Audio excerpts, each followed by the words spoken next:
Bonsoir à toutes et à tous, bienvenue sur la chaîne de Parole d'honneur. Pour commencer cette année 2024, on vous offre un nouveau studio. Donc, bonne année déjà à vous tous et regardez le nouveau studio. Est-ce que ça vous plaît déjà le chat? Est-ce que ça vous plaît? Est-ce que sur le plateau ça vous plaît? Donc, je suis avec Samir, militant décolonial. Énorme.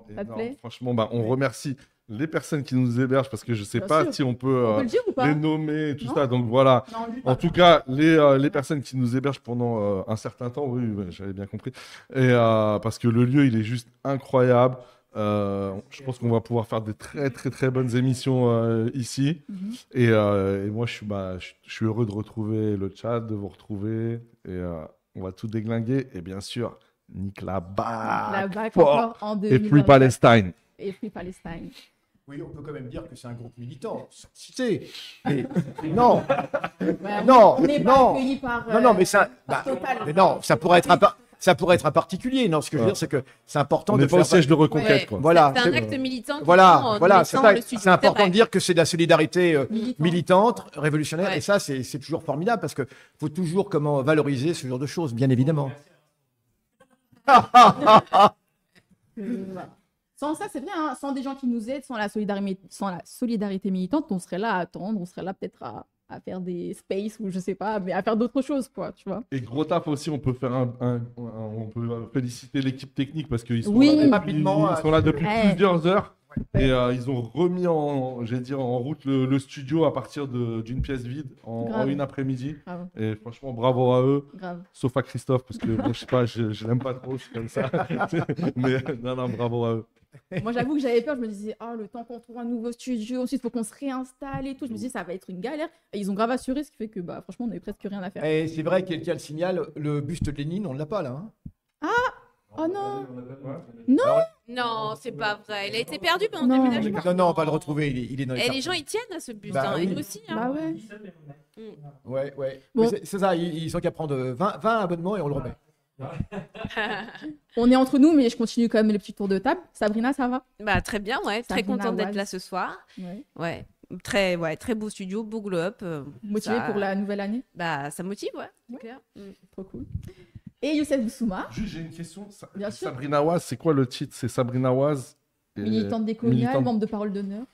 Ouais, je suis pas attachée au. Tu t'en fous, Sabrina. Ouais, je m'en Elle est fous. pas comme toi, ça. Moi, je m'en fous en vrai. Moi, j'essaie de me donner de la contenance parce que bon, j'en ai besoin, tu vois. Mais donc, toi, juste Sabrina Waz, tac. Moi, je suis pas vexée si on me dit pas militante décoloniale. Ok, très bien. Moi aussi. Et Youssef Boussouma. Écoutez, Mazel Tov à tous. Hein, c'est cette circonstance. T'es content? Mais bien sûr, bien évidemment, je suis content et qui ne l'est pas, qui pourrait ne pas l'être. Des objectifs pour cette année, niveau politique, niveau militantisme? Écoute, juste après qu'on aura libéré la Palestine, je vais me remettre au violon. Donc. Les gens rigolent, mais je crois que tu sais vraiment jouer du violon. J'essaye. Ça, on savait pas, ouais. J'en sais des trucs. Non, c'est un secret? Tu joues vraiment? C'est pas un secret.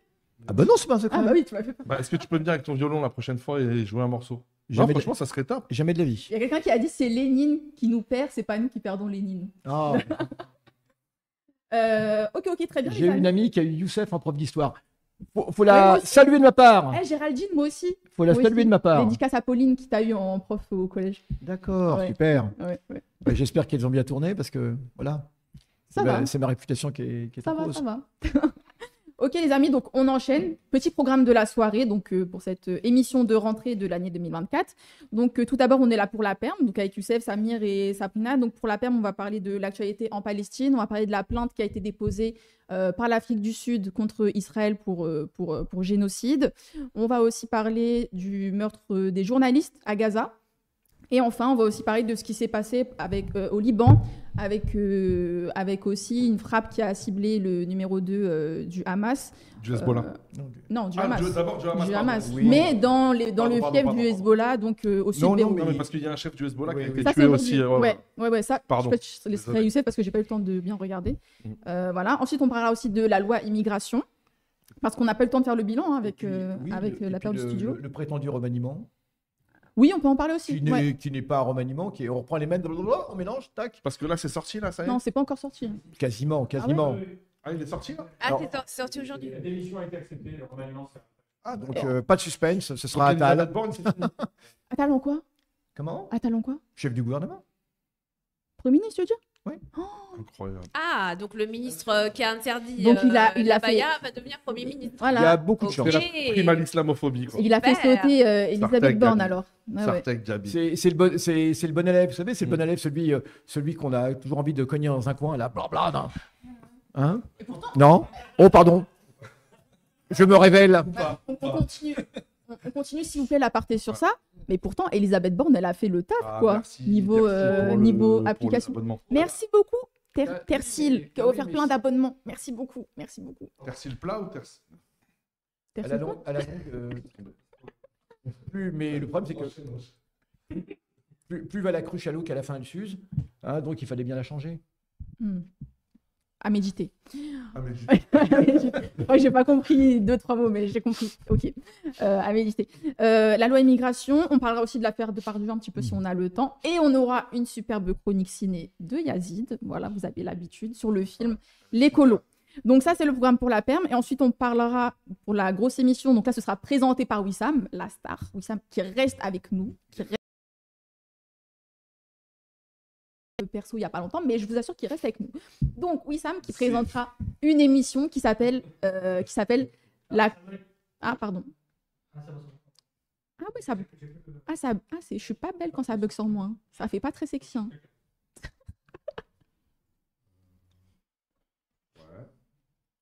Tu me dis quand c'est bon. Hein.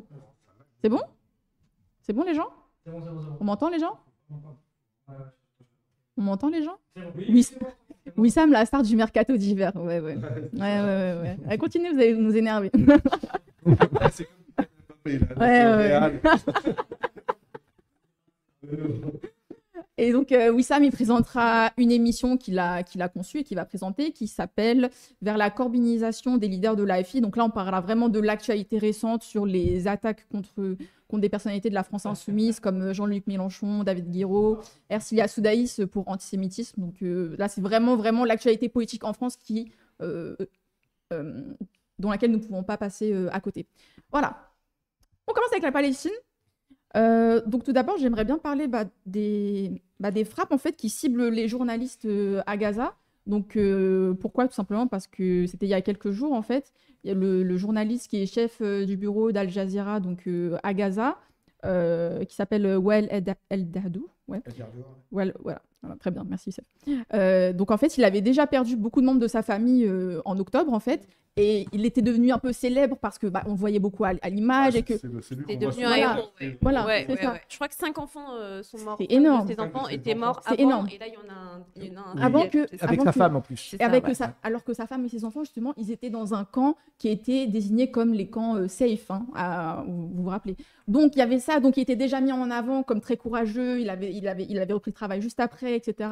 Et on a besoin d'icônes un peu comme ça, du journalisme, en fait. C'est des journalistes qu'il faut remercier et qu'il faut célébrer parce qu'on sait très bien qu'il n'y a pas beaucoup de journalistes à Gaza. Et Al Jazeera fait partie des chaînes qui ont des journalistes à Gaza. Et en fait, il y a quelques jours, il y a 2 jours, je crois, son fils aussi a été pris pour cible. Donc, il a été pris pour cible. Il était dans une voiture. Donc, lui et un de ses collègues, aussi journalistes, c'était un vidéaste pigiste, qui a été aussi, du coup, la cible d'une frappe israélienne. Et donc là, ça fait double pour une même famille, pour un même journaliste. Et lui-même, ce fils, a été connu, en fait. Hein. C'était un journaliste un peu connu. Donc voilà. Et il y a aussi un chiffre qui m'a intéressée qui dit qu'il y a eu plus de journalistes tués à Gaza que de journalistes tués Dans le monde entier. En un an. En un an. À Gaza en 3 mois. En un an. Que dans le monde entier en un an. Je crois qu'il y en a eu plus de 100 là, qui ont été tués depuis octobre. Voilà, 100 journalistes tués Il y en a actuellement 106, à Gaza. 109 même. Ouais. Voilà. C'est énorme. Hein. Et moi, je vais vous faire réagir sur quelque chose. C'est qu'il y a 2 jours, je crois, on a commémoré en France les attentats de Charlie Hebdo. Les attentats de Charlie Hebdo. Donc là, c'était quoi les attentats de Charlie Hebdo? C'était, je crois, 12 membres de Charlie Hebdo qui ont été assassinés. On commémore quoi? On commémore le fait de tuer des journalistes, le fait de tuer, le fait de s'attaquer à la liberté d'expression, etc. Et là, on est dans une situation où on a quand même des journalistes qui sont assassinés par dizaines et où personne ne dit rien. Voilà. Est-ce que vous pouvez réagir sur ça? Oui, d'autant que le côté cynique de l'affaire, c'est que, souvenez-vous, les Je suis Charlie, la grande manifestation Je suis Charlie, avec en tête un certain Benyamin Netanyahou, Oui. qui était en tête de cette manif pour défendre la liberté d'expression.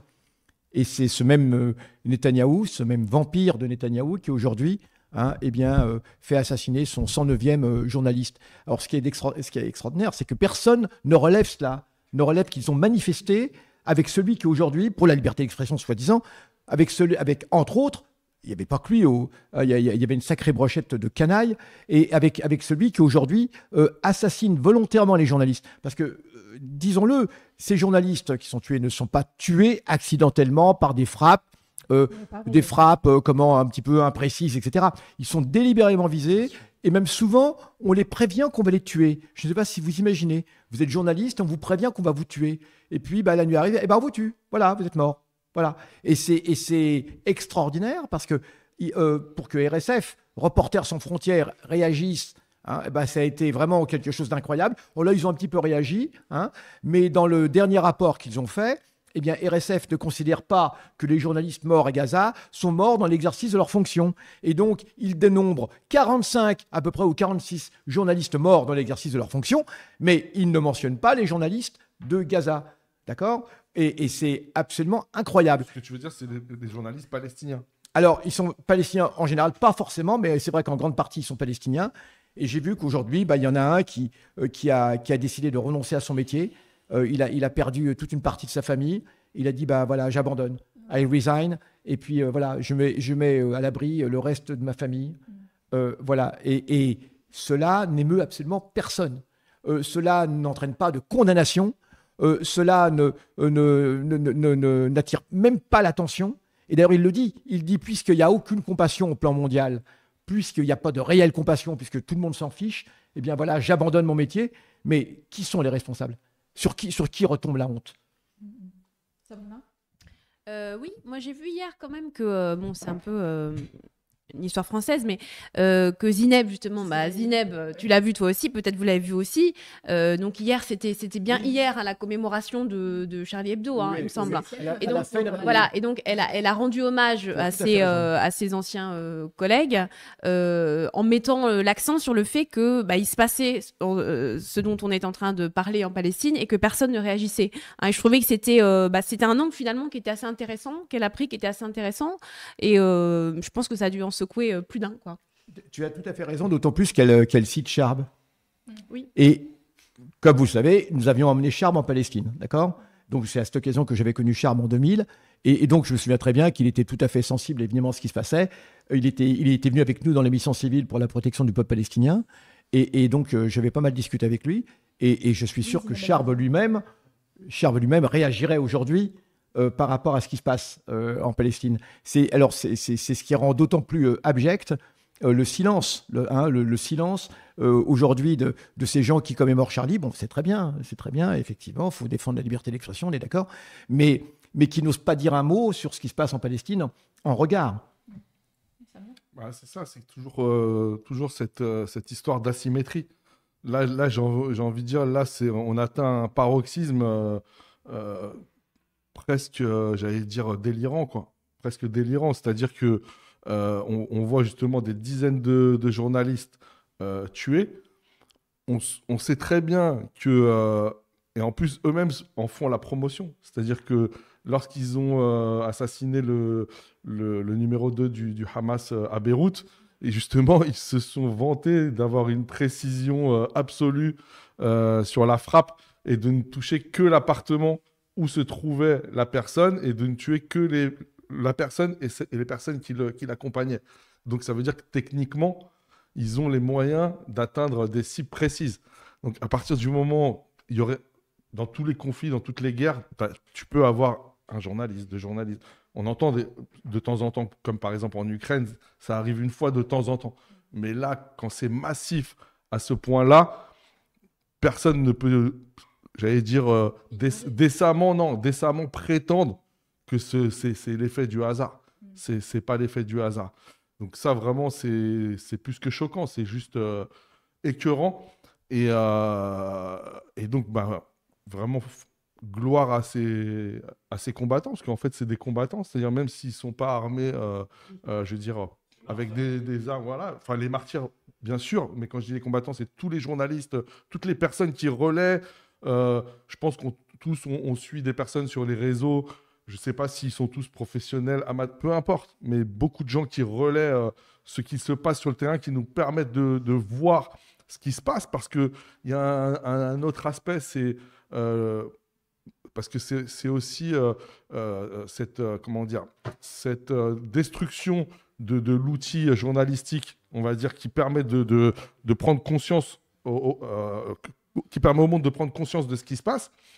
Il y a son pendant, j'allais dire, impérialiste, qui est la toute-puissance des gros médias. Moi, si on prend l'exemple de la France, bah, je veux dire, toutes les chaînes mainstream d'information font une propagande de l'armée israélienne. Clairement, on a Rafovitch, ou je ne sais plus comment, je crois que c'est ça, le porte-parole francophone de l'armée israélienne, qui est quasiment invité plusieurs fois par jour. Alors, si vous me permettez de dire un mot sur ce monsieur, c'est intéressant. Ce que beaucoup de gens ne savent pas, c'est que Olivier Rafovitch n'est pas un perdreau de la dernière couvée, comme on dit. Hein. C'est que sa femme elle-même dirige est productrice de pas mal d'émissions de la télévision, entre autres l'émission de Nagui, etc., etc. Qu'elle est très liée à un certain nombre de médias, de centres de médias, et que c'est elle qui le promeut. Et d'ailleurs, lui-même est consultant, comme on dit, hein, et consultant aussi avec sa femme. Ils ont monté une boîte de production, etc. Donc, il est complètement immergé dans la maison. Hein. Donc, ce n'est pas un type qui arrive comme ça et qui serait... Non, non, non. Il est complètement immergé dans le système médiatico-politique français. D'accord ? Et lui et sa femme ont la haute main là-dessus. Et ça veut dire que la connivence, c'est plus qu'une connivence. C'est qu'ils font partie de la maison. Ce qui fait qu'ils n'ont aucune difficulté, et on considère que ce qu'il dit, eh bien, c'est quasiment du journalisme. Donc, il a inventé une sorte de personnage qui est un colonel de l'armée d'invasion et coloniale, de l'armée d'invasion coloniale Israël, d'accord, et en même temps, il se prétend plus ou moins journaliste. Vous voyez cette espèce de monstre qui a été fabriqué, et il apparaît comme étant quelqu'un quasiment, mais vous verrez que dans quelques temps, celui qui présentera le journal, carrément, moi je pense qu'il devrait faire ça, parce qu'on gagnerait du temps comme ça. Hein. Ouais. Voilà, le journal télévisé. Ça ferait le tout en un. Quoi. Olivier Rafovitch vous présente le TF1. Alors voilà, bon, voilà, ce sera quand même plus clair, parce que je n'ai jamais vu de ma vie une telle connivence entre un système médiatique, hein, et puis un protagoniste. Et quel protagoniste? Si c'était Mandela encore, il n'y aurait pas de problème. Hein, mais c'est une crapule d'une des pires armées coloniales du monde, d'accord, qui est absolument odieuse, à tel point qu'elle déshonore même le titre de barbarie. D'accord? Elle le déshonore, ce titre, parce qu'elle ne le mérite même pas. D'accord? On est au-delà. On est au-delà de ce genre de... On n'a pas de mots, quoi. Il n'y a pas de mots. Et oui, toujours au sujet des journalistes, c'est hyper important en fait d'avoir des journalistes sur place, même si c'est Al Jazeera. Moi, je regarde beaucoup Al Jazeera parce que justement, dans les médias mainstream français, je ne trouve pas l'information. Je vois pas d'image, je vois rien. Et c'est de pire en pire. Je sais pas si vous avez remarqué, mais moi, avec ma famille, on regarde beaucoup le 20h, etc. Que ce soit le 20h de France, le 20h de TF1, je vous assure que sur les derniers 20h, il y avait pas 3 secondes sur la Palestine. Et moi, ça me fait rire parce que ma mère, au début, souvent, elle disait... Ah, ils ont parlé que de 2 minutes de la Palestine et de 45 minutes des autres trucs. Et là, récemment, elle a dit, bah, ils ont rien dit sur la Palestine, même pas une seconde, même pas, rien du tout. Il ne se passe rien, il n'y a rien à signaler. Silence, on tue. Circuler, il n'y a rien à voir. Silence, on tue. Bain de sang. Il patauge dans le sang. Regardez toutes ces photos, toutes ces vidéos de soldats israéliens, dont un certain nombre de Français, parce que c'est un certain nombre parle français, hein, qui lèvent des toasts avec derrière, tout en commandant l'explosion de tout un quartier de 15-20 immeubles d'un seul coup, et il lève un toast comme ça, et c'est absolument incroyable. Les exactions, elles sont de plus en plus nombreuses à être rapportées. Notamment la spoliation de biens dans les habitations, les bijoux, les montres. Des millions de shekels ont été dérobés. D'abord, des lieux bancaires palestiniens, mais aussi les bijoux. Alors, c'est le grand... Le shekel, c'est la monnaie israélienne. Ouais, bah oui, à Gaza... Non, mais je le dis pour ceux qui ne sauraient pas. Oui, exactement, à Gaza, on utilise la monnaie israélienne. C'est un territoire occupé, réellement. On n'a pas ta science, Youssef. Oui, c'est vrai. Justement, tu parlais des vidéos. Je voyais, il y a un article qui est sorti, je crois que c'était hier, qui expliquait à quel point il y avait des milliers et des milliers maintenant de vidéos qui circulaient sur TikTok. Hein, on voit des soldats justement qui rentrent dans des maisons, enfin, qui saccagent tout. Et en fait, ils sont dans une espèce de délire, de folie. Ils se rendent même pas compte qu'en fait, c'est un peu un CSC. Quoi. Une orgie criminelle. Mais oui. C'est une orgie, mais les gens, on va dire, à peu près sains d'esprit, même pas très politisés, qui tombent sur ça, ils se disent, mais ils sont complètement dingues. Ouais. Hein, ils sont vraiment dans leur folie coloniale. Une orgie de barbarie, oui. Et je voyais quelqu'un sur le chat qui disait Israël est en train de perdre la bataille de la compassion. Tu compares ça aux vidéos, par exemple, de journalistes qui sont dignes, mais dignes d'une dignité incroyable, qui nous parlent à nous, encore avec respect. En disant, s'il vous plaît, relayez, diffusez, merci à tous ceux qui nous soutiennent. Merci à tous ceux qui nous soutiennent, mais c'est une honte plutôt. Vous devriez nous dire, mais j'ai plus vous loin, êtes honteux. mais même les communiqués des combattants, qu'ils soient libanais ou palestiniens, regardez, il n'y a pas d'insultes, il n'y a pas de. C'est ça qui est absolument étonnant. D'un côté, on a la dignité, de l'autre, on a. C'est même pas des animaux. Enfin, quand on les voit rentrer du dans sadisme des maisons, total. Sadisme et vraiment, j'insiste, c'est la folie. C'est toi qui as relayé une vidéo où des soldats français israéliens, franco-israéliens chantent la Marseillaise, non? C'est moi. Non, c'est toi. Ouais. Et tu as dit quand c'est Benzema qui refuse de chanter la Marseillaise. Non, je l'ai pas dit, c'est quelqu'un d'autre. C'est pas toi. Où est-ce que j'ai vu ça? Ça doit Moi, être... En tout cas, Moi, j'ai relayé, mais j'ai pas fait de commentaire comme ça. En tout cas, je sais plus qui, mais c'était très intéressant. Ouais. En fait, ça relayait une vidéo de soldats Wissam. franco-israéliens. Non, je crois même pas que c'est Wissam. Je regardais mon emploi, c'est pour ça. Il chantait la Marseillaise. Et la personne, elle disait, quand Benzema refuse de chanter la Marseillaise, c'est un scandale, mais quand il y a des franco-israéliens ou des Français qui vont commettre un génocide et qui chantent la Marseillaise en commettant ce génocide, alors là, il n'y a rien à dire. Alors là, franchement, il n'y a rien à dire. C'est magnifique. C'est très juste. Allez-y, très bien. Et d'ailleurs, tu as Ah, plusieurs, c'était Assil. Ah bah, plusieurs- Assil, très t'as bien. plusieurs Assil. députés Ouais. de la France Insoumise, parce que bon, c'est à peu près les seuls qui font le job, et notamment Thomas Porte, Thomas Porte, Ouais, qui est très actif. très actif sur cette question, Ah et qui ouais. demande quid des, que fera-t-on de ces 4000, je crois. Ensuite, de ces génocidaires lorsqu'ils voudront revenir en France? il souhaite qu'il Est-ce qu'ils soit... seront traduits devant un tribunal? Est-ce qu'on les laissera rentrer, j'allais dire, sans autre forme de procès, c'est le cas de le dire? C'est une vraie question. Et on aimerait bien avoir des réponses, parce qu'en fait, c'est un sujet qui passe complètement. Ouais. Non, c'est un gros sujet. Et justement, Ouais, mais est-ce que Thomas c'est Portet, débattu, par exemple, à l'Assemblée nationale? Pour l'instant, c'est pas débattu, mais Thomas Porte c'est- l'a évoqué. oui, il l'a évoqué. Et puis l'idée, en fait, c'est effectivement, c'est de dire bon bah voilà, ils ont participé à un crime contre l'humanité. Seront-ils punis pour ça? La loi immigration maintenant permet de déchoir de sa nationalité les va en Français parler qui après, sont ouais. pas des bons Français. Bah allons-y quoi. Tu as tout à fait Voilà. raison. Et moi, je trouve que c'est assez intéressant, en fait, de mettre ce parallèle entre les bons binationaux que seraient les franco-israéliens qui participent pourtant à un massacre, et puis nous, qui sommes par exemple des franco-algériens ou marocains, ou peu importe, et qui sommes considérés comme des ennemis de l'intérieur, alors que, que dalle, quoi. Donc, Souvenons-nous qu'on a Ouais, plusieurs imams qui ont été déchus de leur nationalité. Vous savez, qui ont été renvoyés dans Iqiyoussen, hein. Iqiyoussen pour commencer, d'accord? il n'y a pas que lui, ouais. Qui n'a évidemment, je vais même pas dire qu'il a fait le millionième, il a absolument rien fait, d'accord? Il a absolument rien fait, il a été déchu. Et ces gens-là, qui non seulement appellent au crime, appellent au meurtre de masse, mais qui les pratiquent, hein, et qui, d'une certaine façon, même en se plaçant du point de vue de ce pays, je ne suis pas cocardier, vous en doutez, hein, mais même si j'étais un patriote français, comme ça a été dit, comment saurait déjà. voir ce drapeau français et cette Marseillaise entachée par le sang, hein, de pauvres bougres d'un peuple qui ne veut que se libérer, et ça n'émeut personne.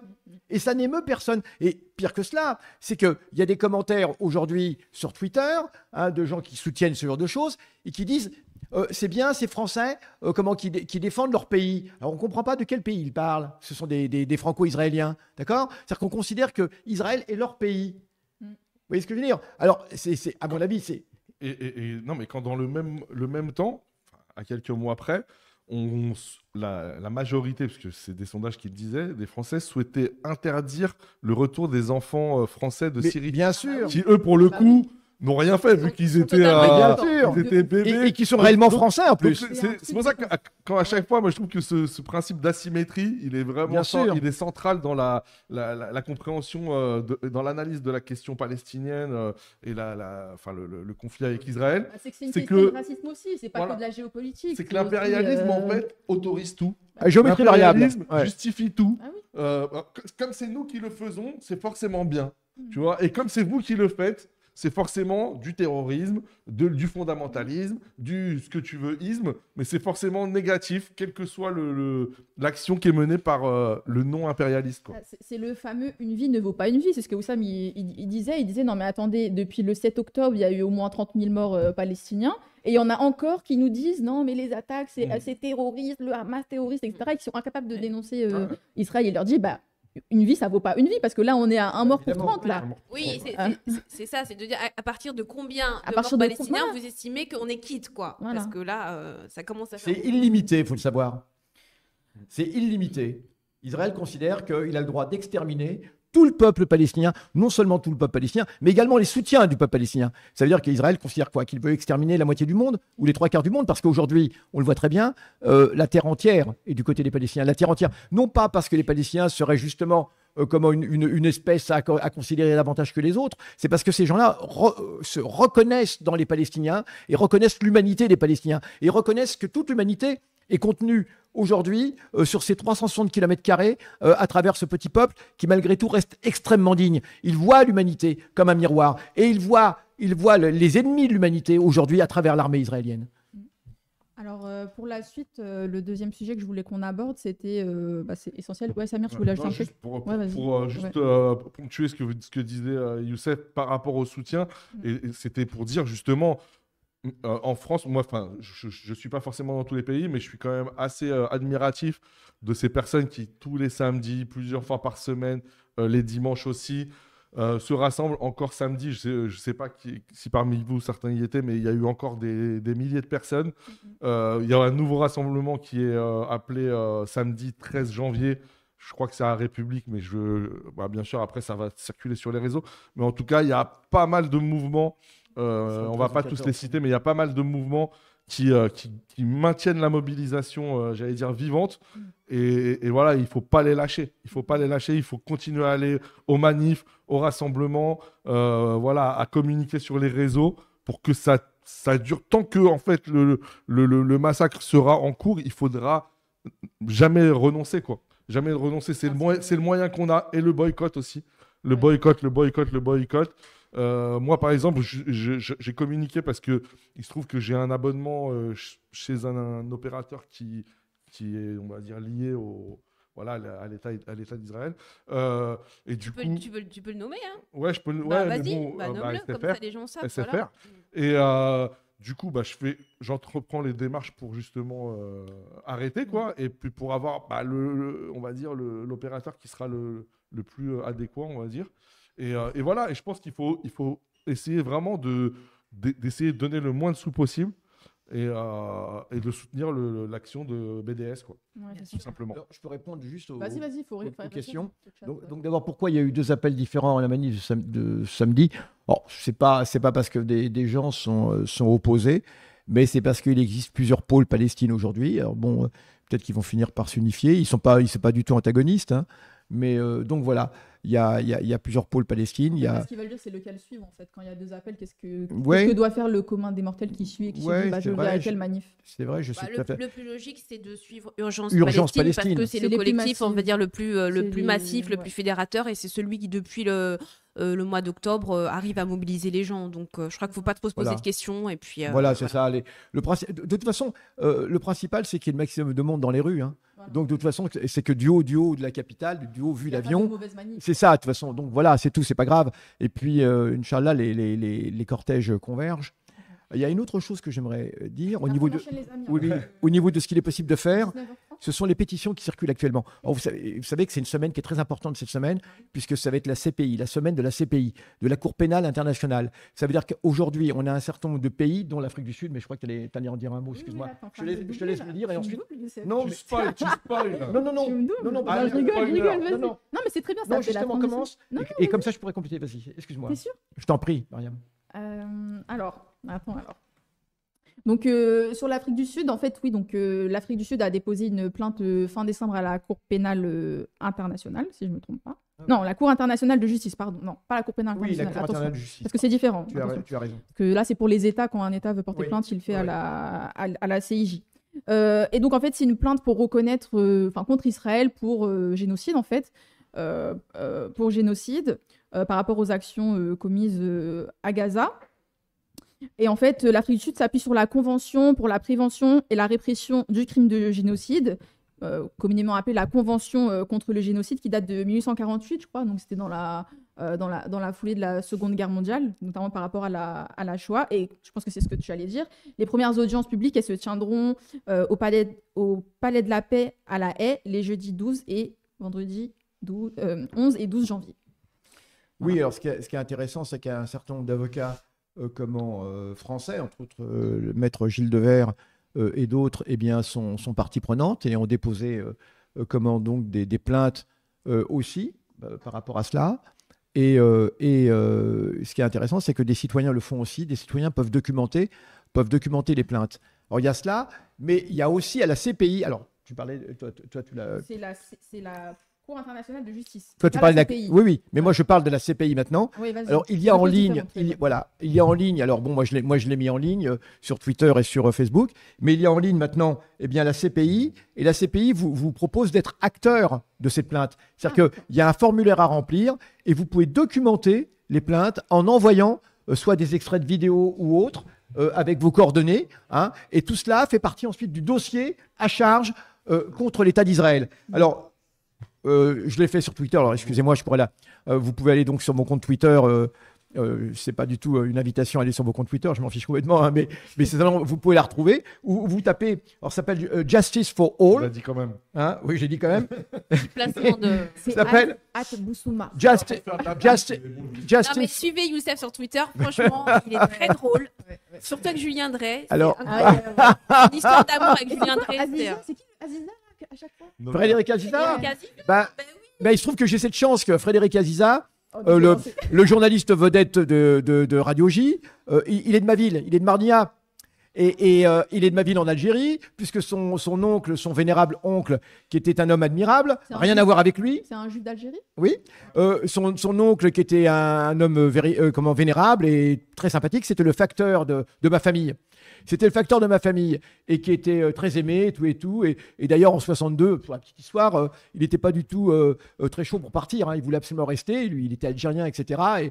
Et il avait expliqué donc à feu mon oncle qui lui demandait mais pourquoi tu pars, toi, en 62, tu n'as rien fait. Je veux dire, pourquoi tu n'as rien à te reprocher? Je signale que personne n'a été chassé. Mais des gens qui avaient des choses à se reprocher, spontanément, pouvaient partir. Il lui dit mais toi, tu as toujours été un homme de bien, etc. Pourquoi tu vas?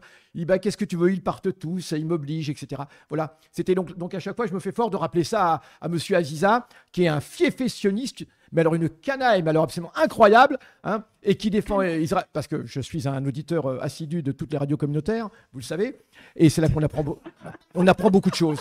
Et on apprend beaucoup de choses.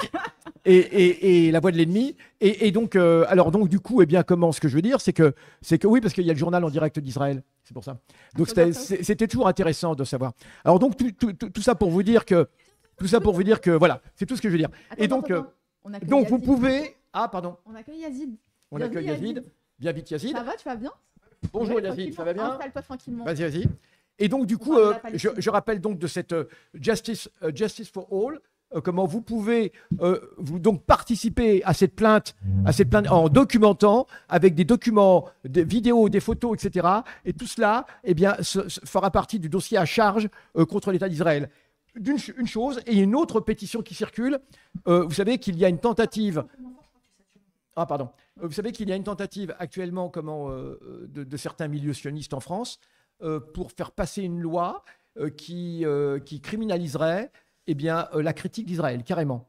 Et donc, du coup, eh bien, il y a une contre-pétition qui circule pour dénoncer cela et pour s'opposer à cela, pour s'opposer à cette loi. Donc, Comment est-ce que les gens peuvent trouver la pétition? Alors, vous pouvez la trouver, pareil, je l'ai mis en ligne, moi, mais ce que je veux dire, c'est que ça se trouve facilement, puisque c'est de l'Assemblée... Le chat va mettre le lien, je pense. Voilà. Alors, c'est au Sénat. Voilà, c'est au Sénat et proposition de loi. Tu peux trouver sur ton Twitter. Oui, change.org. Hein. Urgent, non à la proposition de loi au Sénat visant à criminaliser la critique d'Israël. Je ne sais pas si on peut voir là. Voilà, on ne peut pas voir, non, je ne pense pas. Non. Alors, oui, voilà. Donc c'est un collectif qui s'est constitué pour cela. Donc Oui, parce que c'est grave, parce que les peines encourues, ce serait puni d'une peine allant jusqu'à 5 ans d'emprisonnement.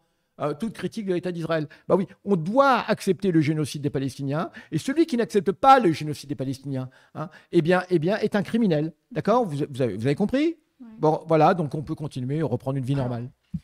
Pour revenir sur l'histoire de la plainte de l'Afrique du Sud, en fait, ce qui est intéressant, parce que en fait, ça travaille la notion de génocide. Donc cette plainte, en fait, elle vise à dénoncer des actes génocidaires.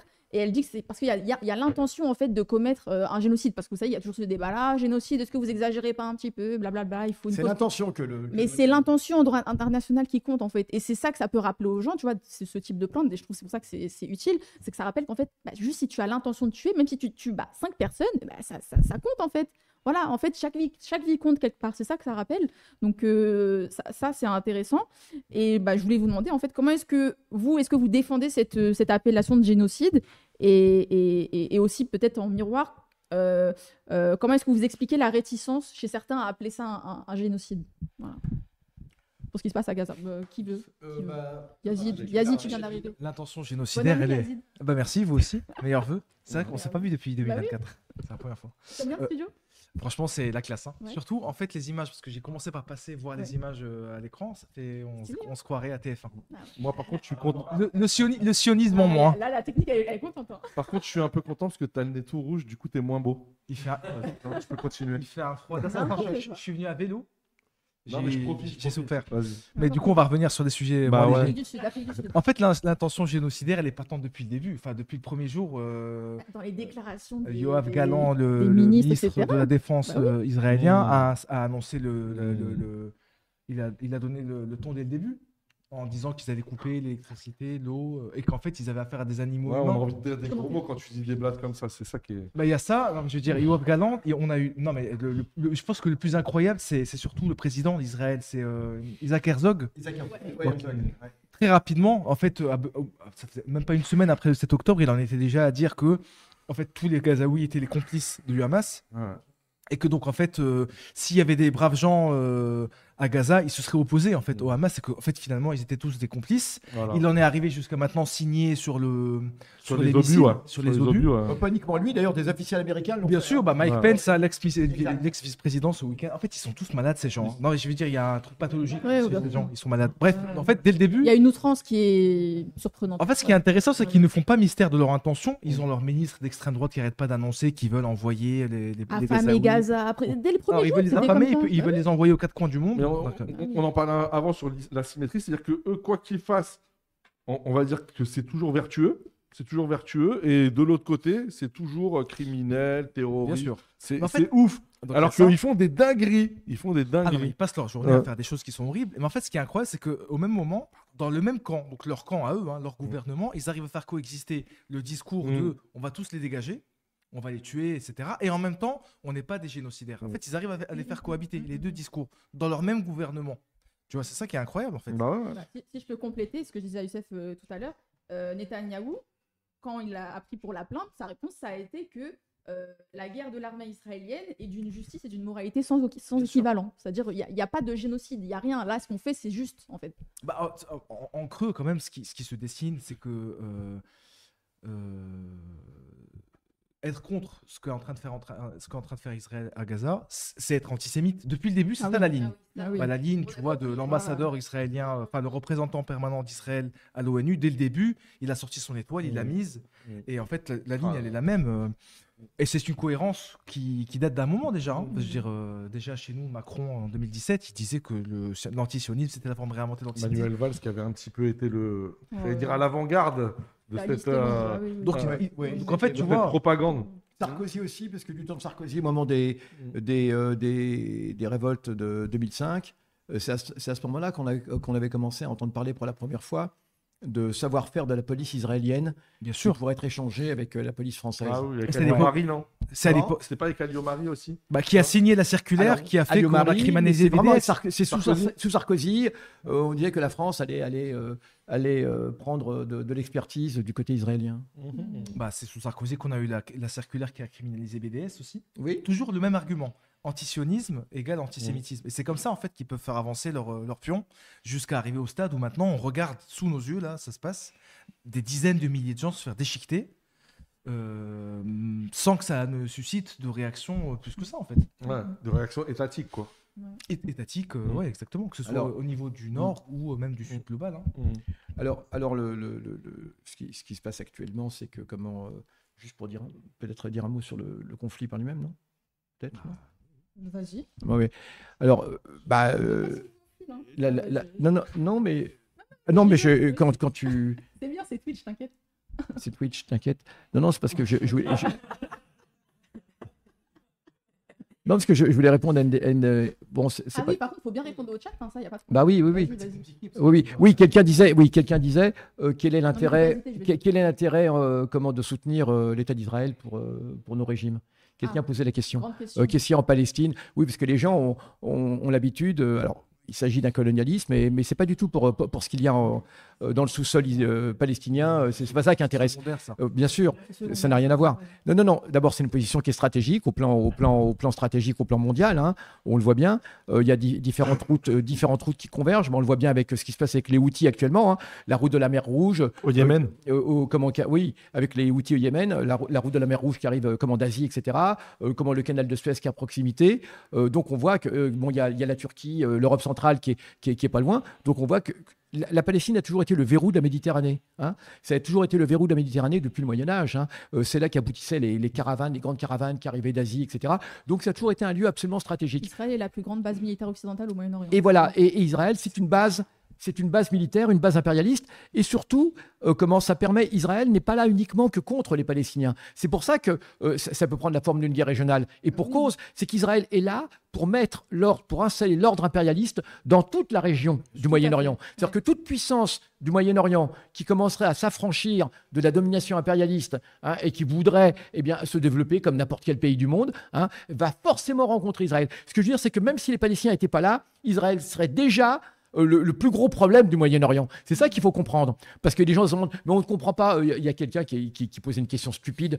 Une journaliste de la BBC qui interviewait avant-hier un dirigeant des Houthis, du groupe Ansar, des Houthis, donc, du Yémen.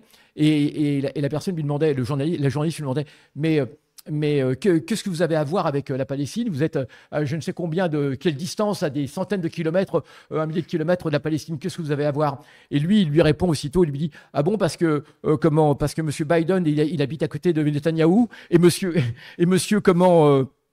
et tous les dirigeants occidentaux, Macron, etc., c'est les voisins d'étage de M. Netanyahou. Ils sont à des milliers de kilomètres et eux s'en préoccupent. Mais on nous demande à nous, outils, pourquoi on se préoccupe de la Palestine. Ça, c'est l'arrogance occidentale.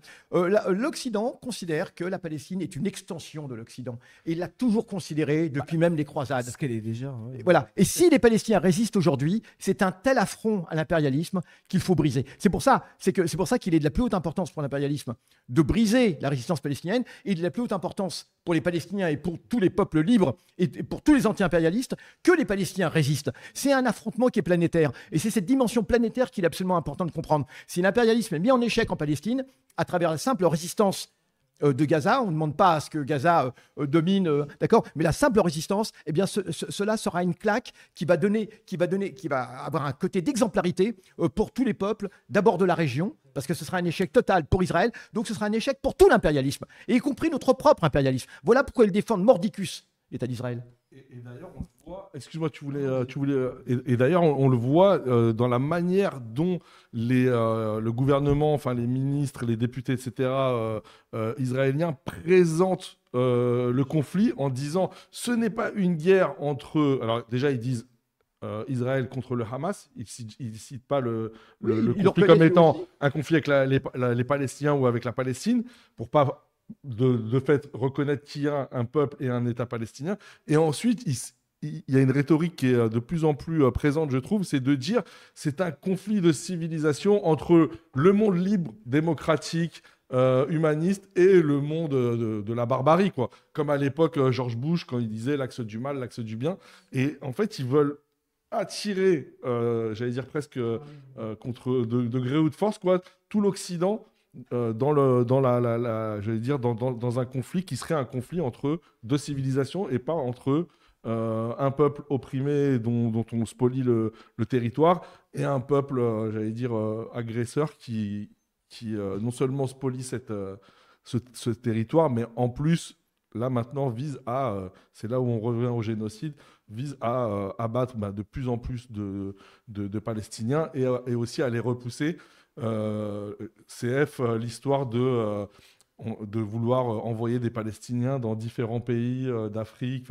Au Congo. Au Non. Congo, voilà. en Congo, l'occurrence. Rwanda, Libye, Le Congo, Tchad, pardon. c'était vrai au final ou pas? Parce que je crois que Non. Ils ont le Tous les Congo pays a ont démenti, mais Tous les pays ont démenti. s'il démente, ça veut dire que c'est faux ou on peut douter du fait qu'ils Non, ne mais veulent pas le dire? l'intention d'Israël. Ouais, ce qui est vrai, c'est que ça a été annoncé par des députés et des ministres qu'ils Qui ont pris contact. souhaitaient mettre en place j'allais dire, une déportation.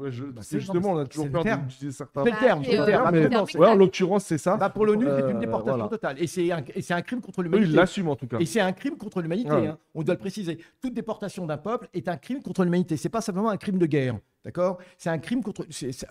Prenez le règlement de l'ONU, hein, on découvre beaucoup de choses tout à fait intéressantes, Bien sûr. même si c'est pas appliqué, mais c'est un crime contre La l'humanité. charte. Alors, en contrepartie, eh bien, évidemment, c'est de l'argent. Hein. C'est de l'argent en contrepartie. C'est ce qu'ils avaient On proposé proposait, aux oui, parce que Égyptiens. le Congo est un pays très, très pauvre. Mm. Rwanda, comme en Tchad. Donc, on prend évidemment des pays pauvres, hein, et puis on leur propose de l'argent. De toute façon, ce ne serait pas Israël qui payerait. De toute façon, vous l'avez bien compris. Ce serait... En tout cas, l'Égypte, ce qu'on avait proposé, c'était Oui. en fait une restructuration de leurs dettes, parce qu'ils sont Oui. submergés Oui. par la dette, Oui. les Égyptiens. Aucun Surtout- pays n'acceptera. Surtout depuis l'arrivée de Sisi. Mais effectivement, ça reviendra à se suicider pour n'importe quel gouvernement, accueillir 1,5 million ou 2 millions de personnes qui d'ailleurs n'ont pas envie de partir. En fait, c'est ça aussi qui fait la différence avec d'autres Bah, le situations. but d'Israël Ils ont envie de partir. est de détruire totalement leur vie, Ouais, pour hein, rendre d'en exterminer une bonne la partie, bande de Gaza pour les inhabitable. obliger. Et on ose appeler ça un départ volontaire, un transfert Ça a volontaire. été repris par France Info, ça. Oui, c'est ça, t'as Ça tout a à fait fait. scandale. Non, mais c'était France quelque chose, Info, c'est C'est transfert ignoble. volontaire. Ignoble. ouais. Ouais, ouais. Ignoble. Alors, Ouais. on va pas faire de parallèle historique, Si, si, on d'accord? va le faire. Mais Si, si, on va le faire. mais c'est tellement ignoble qu'on touche le fond. C'est-à-dire qu'on creuse. Ah non, mais bien sûr, là, On c'est- creuse le fond de l'ignominie. Comment est-ce qu'on peut accepter? On va Alors, le faire. c'est tranquille, c'est après les vacances, de Noël, c'est la nouvelle année, c'est super, on se souhaite des bons vœux, etc. Et il y a cela. Et alors, juste pour préciser, Juste, les amis, officiellement, il reste 10 minutes. En ouais. vrai, on a plus de temps. alors pour se donner une idée de l'ampleur des destructions à Gaza, imaginez que vous êtes sur une avenue, 20h15. imaginez que vous êtes sur une avenue qui fait 40 km. 20h45. Pardon. Imaginez que vous êtes sur une avenue qui fait 40 km et imaginez que sur 40 km, vous avancez et tout ce qu'il y a à gauche est absolument détruit. Il n'y a plus rien. Ça vous donne une idée de ce qui se passe à Gaza. Imaginez, vous êtes une avenue 40 km qui est construite en milieu urbain. Imaginez que tout le côté gauche, par exemple, ou le côté droit, hein, est totalement détruit. Est totalement détruit. Sur 40 km comme ça. Ça vous donne une idée, puisque c'est 50% de tous les édifices, les superstructures qui ont été détruites. Tout à fait. On va basculer sur un autre sujet que je voulais aborder. Le dernier sujet sur la Palestine, c'est évidemment le numéro 2 du Hamas qui a été tué à Beyrouth Sud. Donc le numéro 2 qui s'appelle Saleh El-Arouri, je ne sais pas comment ça se prononce. Arouri, bon. Allah yarhamou, qui était le numéro 2 du bureau politique du Hamas, c'était le cofondateur des brigades El-Qassam, et voilà, il était connu son rôle pour faire les liens avec le Hezbollah, faire les liens avec l'axe de la résistance, entre guillemets, en dehors de Gaza. Et en fait, ce qui se passe ici, c'est que il y a quelqu'un qui a dit ça, quelqu'un qui a dit Israël envoie 2 messages, je peux toucher les plus hauts dirigeants du Hamas et le faire au cœur du pouvoir du Hezbollah. Donc c'est aussi une provocation envers le Hezbollah de dire bah, même s'il est chez vous, en gros, on va pas s'empêcher, alors qu'on sait très bien que depuis le début, on se dit oulala, est-ce que ça va partir sur un conflit régional? Est-ce qu'ils vont aller jusque-là? C'est les lignes rouges en fait. Là, on est sur les lignes rouges. Est-ce qu'on va se permettre d'aller provoquer en fait le Hezbollah? Il y a déjà des affrontements avec le Hezbollah, mais là c'est d'un autre niveau. Et donc la question c'est est-ce que Israël là est prêt En faisant ça, est-ce que ça signifie qu'il est prêt à enclencher un conflit régional ou est-ce qu'il fait ça parce qu'il sait que de toute façon, le Hezbollah ne va pas aller jusque-là et que de toute façon aussi, je crois que les États-Unis aussi, ils sont pas pour cette option. Donc voilà. Parce que... Question un peu géopolitique, stratégique. Israël a Pour envie nous- d'un conflit régional Ouais. depuis longtemps. Son vrai adversaire dans ces terres, c'est l'Iran. C'est les États-Unis qui l'empêchent. Ouais. Exactement. En Ouais. fait, on en est plus à chercher à les retenir de s'engager dans un conflit régional qu'à essayer de les convaincre de le faire, en fait. Tu vois, depuis le début, c'est ça leur intention. D'ailleurs, je note au passage qu'ils s'en prennent aux dirigeants qui sont au Liban, mais pas ceux qui sont au Qatar. Qu'en fait, ils n'en sont pas non plus au stade où ils vont aller bombarder Doha, parce qu'ils savent, pour le coup, les conséquences ne seraient pas les mêmes. Oui. Le truc, c'est que de fait, le conflit il est régional depuis un moment, parce que la Syrie, elle est occupée par Israël depuis 1967, et que Damas est bombardé régulièrement par l'armée Damas, israélienne. Alep, hier ou Damas, avant-hier, Alep, cette fois toute la région ouais, il qui y a est des apportée incursions, pratiquement incursions quotidiennes, quoi. depuis très longtemps. Donc Ouais. en fait, ça fait un moment déjà que La Syrie, c'est le Golan. le Golan est Ouais. occupé. Bon, ça, c'est non seulement il est occupé, mais en plus maintenant, ils s'installent. En fait, ils ont commencé à envoyer du monde là-bas. C'est devenu Israël, en fait. Hein. Alors qu'officiellement, c'est un territoire syrien. Donc en fait, Israël a envie de ce conflit. Reste à savoir si en face il y a de l'adversité ou pas. Le Hezbollah a déjà fait savoir qu'il va répliquer. Il y a déjà des. Ils ont, Il y a eu le hier, ils ont discours bombardé de- un radar israélien. Je vais en dire un mot, le centre Méron. Je vais en dire un mot. En fait, je pense que la différence avec d'autres théâtres de guerre impérialistes dans d'autres coins du monde, c'est qu'ici, il y a une résistance qui est, une résistance qui est féroce, hein, que ce soit à Gaza ou au Liban. Ils se laissent pas faire, quoi.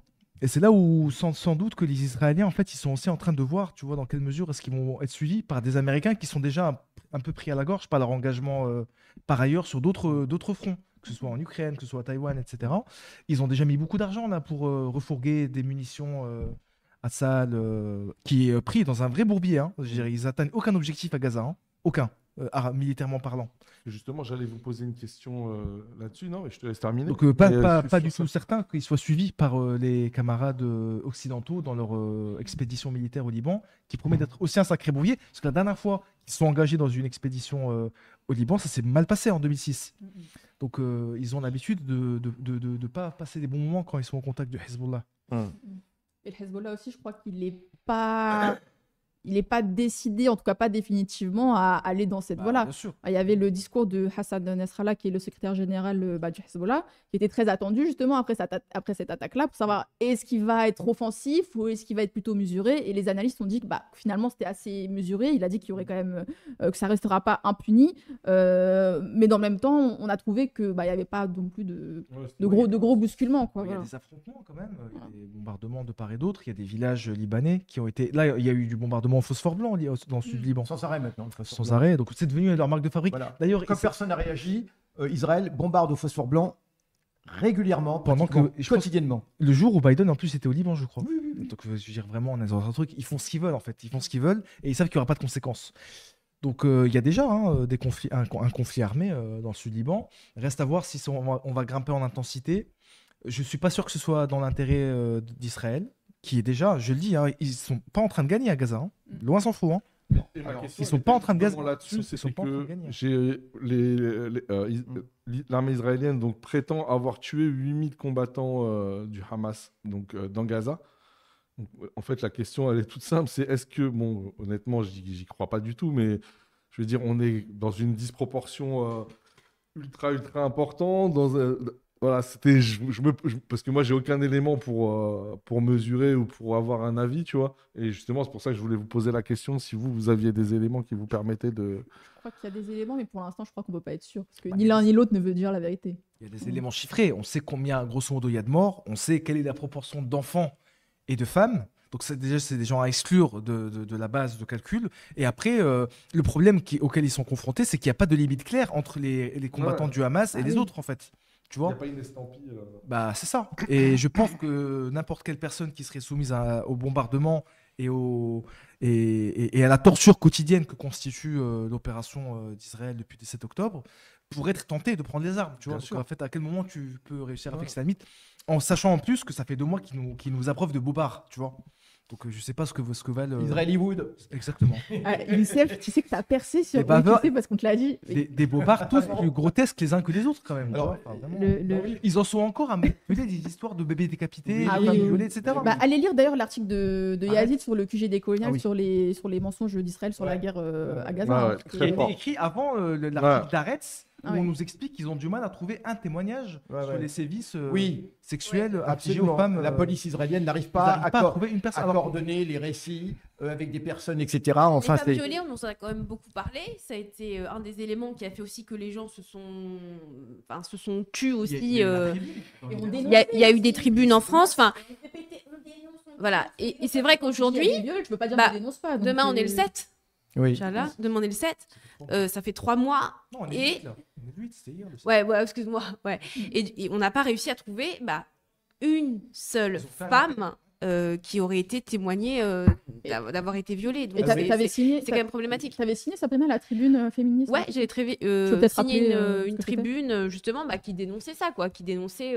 Il y avait eu une tribune de féministes qui était sortie, je crois, dans Libération et qui justement Ouais. parlait de féminicide, Ah ouais. Ah ouais. Féminicide de masse. de Avec masse. Anne Hidalgo dans les signataires. Et voilà, il y avec, avait quand même des gros Alors- signataires, quoi. Et du coup, il y a eu une C'est contre-tribune qui a été faite et qui, vous pouvez la trouver sur le média média. notamment, pour dénoncer ça, quoi. Dénoncer, enfin, féminicide de masse, bah non, oui, il y a eu des morts, certes, mais c'est pas un féminicide. Là, c'est une instrumentalisation, Ouais, oui. encore une fois, des luttes progressistes pour pouvoir faire taire là ce qui est un acte. Vécu comme un acte de résistance, en tout cas, présenté Bien comme un sûr. acte de résistance, et en aucun cas ni un pogrom antisémite, ni un pogrom féminicide ou anti-femme, ou voilà. Alors, je crois que Sabrina, que Mediapart lui-même s'était fait Oui, oui, l'écho de ce genre de choses. Hein, bien sûr. de- Ah, mais à gauche, pratiquement tout le monde. À gauche, pratiquement tout le monde est tombé dans ce truc-là. Et c'est vrai que là, on a le recul des 3 mois, et on voit bien qu'il y a beaucoup de mensonges. Notamment celui-là sur les viols des femmes ou sur les meurtres d'enfants, les décapitations d'enfants, qui Comprends finalement, l'imagination qui fait peur en fait. Hein. c'est l'imagination, oui, Oui. En fait, c'est ce que, Brûler, brûler. mais c'est ce que eux sont capables de faire. Bah, c'est ça. C'est parce que quand Oui, t'as ils disent raison. voilà des femmes palestiniennes violées par l'armée israélienne, il y en a. C'était Il y en a eu. justifié d'ailleurs. On n'en parle pas forcément beaucoup, mais il y en a. Tiens, d'ailleurs, Hein. Et d'ailleurs, oui, bien sûr. Et d'ailleurs, j'ai appris que le fils du rabbin qui avait justement justifié le viol des femmes palestiniennes, eh bien, enfin, a été tué dans les combats comment à Gaza. Alors, juste pour dire un mot pour répondre à ta question, donc très très rapidement, comment. Oui, et on enchaîne là-dessus, hein, avec l'assassinat aussi de Jawad El-Tawil. Comment donc très rapidement, donc ça a été dit comment les combats sont au nord. Hezbollah n'a pas du tout intérêt effectivement à ouvrir un front total parce qu'il est préférable dans ce qu'on appelle les conflits asymétriques, les conflits de moyenne intensité. Il est préférable de mener ce qu'on appelle une guerre d'attrition. Une guerre d'attrition, c'est une guerre d'usure. Dans la guerre d'usure, Israël est sûr de perdre. Et c'est ce qui se passe à chaque fois. Et c'est cette guerre d'attrition, cette guerre d'usure qui a lieu actuellement au Liban. Et cette guerre fait qu'Israël est obligé de consacrer. D'ailleurs, Israël vient de retirer plusieurs brigades de Gaza actuellement, a retiré les brigades qui étaient dans Gaza Nord, actuellement pour les acheminer à nouveau vers le Liban, parce qu'au Liban, eh bien, en dépit de tout et des provocations israéliennes, comme tu l'as dit, comme Netanyahou est dans une impasse, eh bien, la recette de Netanyahou sait que si la guerre s'arrête, il est fichu. Donc son intérêt est d'étendre la guerre au maximum, de façon à attention, il n'est pas fou, il ne veut pas y aller seul, de façon à forcer les Américains à le suivre, parce que les Américains seraient forcés dans ce cas. Ce qui provoque la colère des Américains, parce que Biden n'est pas du tout disposé à être entraîné dans ce conflit régional. Et là, on a un bras de fer, non seulement au sein même de l'establishment israélien, mais entre Netanyahou et Biden. Biden ne veut pas d'un affrontement généralisé dans toute la région pour des tas de considérations. Il y a les élections, et puis même, il y a les moyens. Alors, Israël, la guerre, jusqu'à maintenant, c'est 18 milliards de dollars.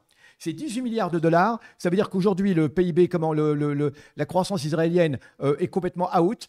Elle va passer de 3% à 1%. Hein, ce sont les estimations de 3% à 1%. C'est absolument énorme. Hein. 18 milliards, il n'y a plus d'argent. Netanyahou propose même de supprimer 4 ministères aujourd'hui pour financer la guerre. 4 ministères. Alors aujourd'hui, au niveau des pertes, alors tu parlais des pertes du côté palestinien, c'est difficile à savoir, mais on sait que l'essentiel des pertes parmi les combattants l'ont été dans les bombardements. Y compris avec des otages. J'ai vu qu'aujourd'hui, il y a eu encore une tentative de récupérer un otage par l'armée israélienne, mais manque de chance, la troupe spéciale est tombée dans une embuscade, des Palestiniens, ça se passait au milieu d'un camp, au milieu du camp de Jabalia, je crois, ou je ne sais plus quel autre camp. Donc toujours est-il qu'aujourd'hui, eh bien, les combats au nord, donc du côté du Liban, eh bien, ont fait que pour se venger de l'attaque contre le centre Méron, c'était un grand centre de contrôle aérien qui contrôle toute la région. Toute l'activité aérienne israélienne, de l'aviation de guerre israélienne, était contrôlée par ce centre Méron. Et Israël pensait que ce centre Méron était inattaquable. Pourquoi ? Parce qu'il y a un dôme de fer qui est au niveau du centre Méron. Sauf que Hezbollah a attaqué le centre Méron, non pas avec des missiles classiques, mais avec des missiles Cornet. Les missiles Cornet, ce sont des missiles anti-chars. Et ces missiles anti-chars n'ont pas une trajectoire balistique, ils ont une trajectoire horizontale. Ce qui fait que Dôme de Fer ne peut pas agir lorsque la trajectoire est horizontale. Il fallait y penser. Donc du coup, eh bien, le centre Méron a été détruit. Alors Israël joue au fier et aujourd'hui dit c'est pas grave, on va le réparer, etc. Tout cela. Pour se venger, donc, Israël a assassiné un des responsables de la force Radwan. La force Radwan de Hezbollah, donc Hezbollah, vous savez, a des dizaines de milliers de combattants, pas loin de 100 000, mais la force Radwan, c'est une force particulière de 5 000 combattants qui ont spécialement été entraînés et qui étaient donc entraînés par Jawad el-Tawil. Pourquoi faire ? Pour prendre le contrôle de toute la Haute-Galilée, carrément. Cette force est spécialement prévue pour contrôler toute la Haute-Galilée, donc tout le nord de la Palestine occupée. Et de façon concrète, avec des plans établis, ce n'est pas de la gloriole, c'est précis. Chaque point est précis. Donc, évidemment, en le frappant, encore une fois, Israël a des moyens considérables. Par drone, on peut suivre n'importe quelle personne heure par heure, effectivement, et ça, c'est la technologie. Mais cela n'empêchera pas la résistance de continuer. Jusqu'à maintenant, Hezbollah a eu 155 martyrs, d'accord, dans cette guerre d'attrition, dans cette guerre d'usure. Et quand on parle... Et quand on parle de phosphore blanc, tu as eu raison de le signaler, les gens ne savent pas ce que c'est que le phosphore blanc. Vous avez déjà vu le phosphore blanc, donc cette espèce de fumée qui vous brûle, et les brûlures, on ne peut pas les guérir. C'est absolument horrible, comme en plus on n'a aucun moyen à Gaza, les souffrances sont horribles. Dans les hôpitaux actuellement, vous avez des gens qui se tordent de douleur au moment où je vous parle, qui se tordent de douleur parce qu'elles ont été brûlées au phosphore blanc. C'est quelque chose d'absolument horrible, qui est rigoureusement interdit par la loi internationale, voilà, et qui est couramment utilisé maintenant. Qui est dénoncé par l'ONU, Amnesty, tout ça. Voilà, exactement. Donc, ce sont de nouveaux crimes de guerre. Alors, ce que je veux dire, c'est que faut comprendre aussi une chose, c'est que la décision n'est pas même de Nasrallah, puisque, faut quand même le savoir, c'est un ensemble qui s'appelle l'axe de la résistance. Et ça veut dire que lorsqu'il y a quelque chose à décider, c'est décidé collectivement. Et ça, c'est ce que les gens doivent comprendre. Donc, ce n'est pas Nasrallah dans son coin qui dit « je vais déclarer la guerre ou pas déclarer la guerre ». Ce n'est pas comme ça que ça se passe. On a un front anti-impérialiste qui s'appelle l'axe de la résistance. Et tout ça est décidé collectivement. Alors, chacun en même temps peut avoir des initiatives individuelles, enfin singulières et locales. Mais c'est une décision qui est quand même collective. C'est un front qui est collectif. Ok, alors là, il reste vraiment pas longtemps. Merci beaucoup, c'était un bon développement. Il reste vraiment pas longtemps, donc on va enchaîner sur la loi immigration. Non, c'était très bien, franchement, t'inquiète. Sur la loi immigration, parce que c'est bien de dire un mot dessus quand même. Faut vraiment dire un mot dessus, parce que c'était une grosse séquence politique où nous, on n'a pas pu vraiment nous exprimer, débattre, analyser, etc. Parce qu'évidemment, on n'avait plus de studio. Donc, en plus, franchement, ils font exprès de faire ça pendant les fêtes. C'était quoi? On était le 23 décembre, le 20 décembre. Ouais, c'était vraiment en plein pendant les fêtes, donc ça aussi c'est fait exprès pour que les gens ne fassent pas attention, etc. Donc là j'aimerais qu'on revienne sur la loi immigration. Donc ça a déjà été dit, mais je le rappelle encore. Bon, c'est une loi qui restreint vraiment, qui limite, qui durcit en fait la loi spécifiquement pour les étrangers en fait. Les exemples ils sont connus. Ça allonge la durée nécessaire de séjour pour devenir éligible aux aides sociales comme les APL. Ça met fin au droit du sol automatique pour les enfants qui sont nés de parents étrangers. Donc ça c'est quand même très très surprenant au vu de notre histoire en fait, au vu de tout ce qu'on est tous collectivement, très récemment encore. C'est pas récent des jeunes qui deviennent français parce que leurs parents sont étrangers. Enfin bon, voilà. C'est un des points fondamentaux dans la création de la République en France. Après, le droit du sol, c'est quelque chose aussi qui a beaucoup évolué avec les différents gouvernements. À chaque fois, là, il y a Pasqua qui avait déjà bien sabré c'est ça. Et en fait, il faut bien regarder dans le Droit du détail sol. parce que c'est vrai que là, il y a une restriction du droit du sol parce qu'un enfant qui est né en France de parents étrangers aura à faire des démarches supplémentaires pour devenir français officiellement à la fenêtre majorité. se restreint, il faut qu'il fasse la demande entre 16 et 18. Entre 16 et 18 ans. Et il y a aussi cette histoire de crime. C'est-à-dire que si un enfant devenu français par le droit du sol finit par être un criminel, il sera déchu de sa nationalité. Ouais. Et ça, c'est quand même incroyable parce que, bon, aujourd'hui, c'est crime, mais C'est peut-être une demain, ce nationalité sera délit. conditionnelle, quoi. Complètement. Mmh. C'est-à-dire, t'es né en France, mais t'es pas vraiment français. Parce qu'on, attention, t'as une épée de Damoclès au-dessus de la tête et on peut t'enlever ça à tout moment. Donc, c'est une fenêtre aussi qui s'ouvre. C'est vraiment un pas quand même. Il y a ça, et puis. Pardon. Sur Non, celle-là, pardon. parce que je l'ai vu tout à l'heure et je l'avais pas bien remarqué en fait pendant les débats, c'est que c'est un truc très spécifique avec un regard vraiment très très raciste qui criminalise direct les étrangers en fait, qui fait ce lien-là entre les étrangers sont les criminels, l'insécurité en France c'est à cause des étrangers et tout, etc. C'est l'instauration de la déchéance de nationalité pour un individu ayant acquis la nationalité française et qui est coupable d'homicide volontaire sur une personne dépositaire de l'autorité publique. Donc là, c'est quoi? On imagine. Non, mais justement, on fait un article de loi pour des étrangers qui auraient, je sais pas moi, tué un flic. Tu es un flic. Mais moi, je vois pas ça comme ça, tu Tu vois. vois ça comment? C'est-à-dire que là, Dépositaire de pour moi, c'est le ouais. point de départ. Ouais. Et pour peu qu'on ait observé la 5e République depuis, moi, pour, je sais pas, 20, 30 ans, sur ce type de loi sécuritaire, Bah oui. là, ils ouvrent la boîte. Ouais. Ils ouvrent la Ah, boîte. c'est Ok, une- les crimes, ouais, c'est une bah, ça fenêtre va, qui c'est les crimes. Pourquoi? Pour aussi acquérir l'adhésion des indigènes intégrés, libéraux, etc. Et moi, j'entends que ça. Bah, on va- Que ça. Très Des gens juste. qui Bah disent, oui. ouais, mais bon, c'est pas les mecs, ouais. c'est pas les oui, mecs c'est comme pas nous. On tue C'est pas les on mecs tue pas comme des nous. gens, nous, tu vois. Et après, Bah oui, bien sûr. gouvernement après gouvernement, Exact. fait divers après fait divers, mouvement social après mouvement social, il y aura Bien sûr, une bien nouvelle sûr. loi Bien sûr. sécurité, parce qu'ils auront tous besoin, tous les gouvernements Mais auront besoin de leur et, loi, leur loi sécurité, qui élargira le spectre, le champ d'action Ouais. de cette loi. Et c'est- Et c'est toujours comme ça. C'est déjà le cas avec les OQTF, c'est-à-dire les obligations de quitter le territoire français, parce que justement, il y a une enquête qui est sortie il n'y a pas longtemps là-dessus. Il y a de plus en plus d'OQTF qui sont délivrés parce que l'étranger serait une menace pour l'ordre public. Et tu as plein d'étrangers comme ça qui reçoivent des courriers chez eux, ou alors, bon voilà, pour leur dire, bah, vous êtes une menace. Ils comprennent même pas. Ah oui. Ils comprennent même pas. C'est des gens, voilà, carrés, bateaux, ils se lèvent le matin, ils rentrent le soir. Et tout à coup, ils sont considérés comme une menace. Donc vraiment, ce truc de trouble à l'ordre public, de menace pour la sécurité, faut vraiment s'en méfier. Hein, c'est vrai. On l'avait déjà pour les manifs. Hein. Voilà, on l'a pour les manifs, on l'a pour plein d'autres choses. Et là, en fait, c'est en train d'arriver de façon très, très pernicieuse. Ce qui n'est pas étonnant, parce que vraiment, je trouve que cette loi, c'est Marine Le Pen, finalement, qui l'a le mieux résumé. Elle a dit... Ça reprend une idéologie, C'est ou un une truc victoire comme ça. idéologique. C'est une victoire idéologique de l'extrême droite. Et elle a raison. Elle a raison. Rappelez-vous, bah, déjà, le Front National, la France aux Français. Les Français d'abord. Enfin, La France, tu l'aimes ou tu la quittes. la loi immigration, c'est vraiment le paradis du FAF, quoi. Le paradis du FAF, c'est la priorité nationale, c'est la préférence nationale. Et effectivement, ça va avoir des conséquences assez importantes matériellement pour les gens, par exemple, qui n'auront plus accès aux aides sociales. Hein. Ça représente quand même en France des milliers et des milliers de Ça va personnes. rendre encore plus difficile leur parcours Voilà. d'intégration. Exactement. Et au-delà, regroupement familial, au-delà, ça devient compliqué. le regroupement familial. Les étudiants, Exactement. les étudiants Donc, étrangers. français, c'est-à-dire que si vous Ah oui, êtes il faut marié pas- à il faut quelqu'un parler qui parle français. pas français, il pourra pas venir s'installer avec Mais vous. c'est incroyable, voilà.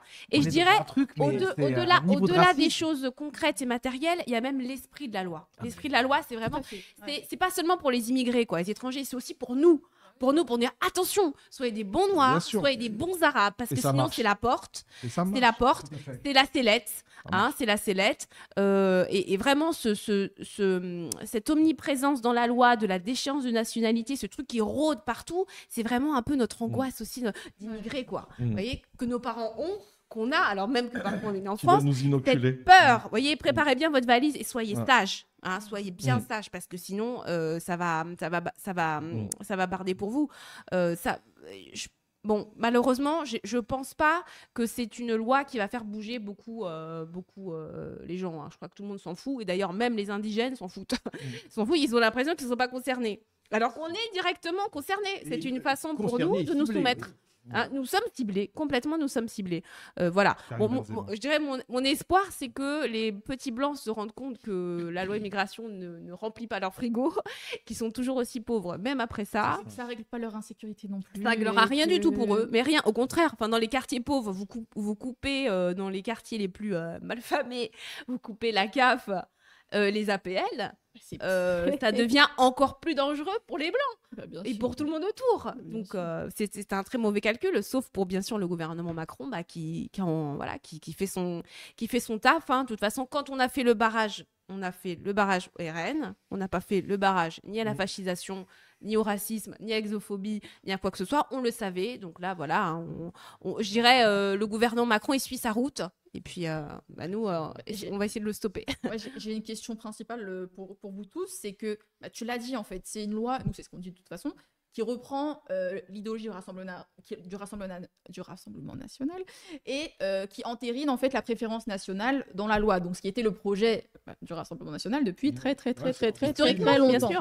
Voilà. Et ce qui est intéressant, moi j'ai analysé Macron et ses amis, les macronistes et tout.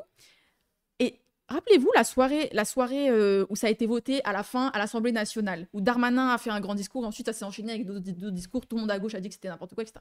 Darmanin, le mot d'ordre, c'était régularisation de 10 000 travailleurs. En fait, le mot d'ordre du gouvernement à ce moment-là, ça a été de dire, alors nous, c'est pas la préférence nationale, mais on valorise le travail. C'est-à-dire que si l'immigré, il travaille un petit peu, dans ce cas-là, oui, il aura accès à ses droits. Si l'immigré, il est un criminel, alors là, non. En fait, c'est sa manière de dire, à la fois, entre guillemets, on ménage notre aile un peu de gauche, bien pensante, etc. C'est-à-dire que on régularise les travailleurs, on valorise le travail, on valorise les bons immigrés.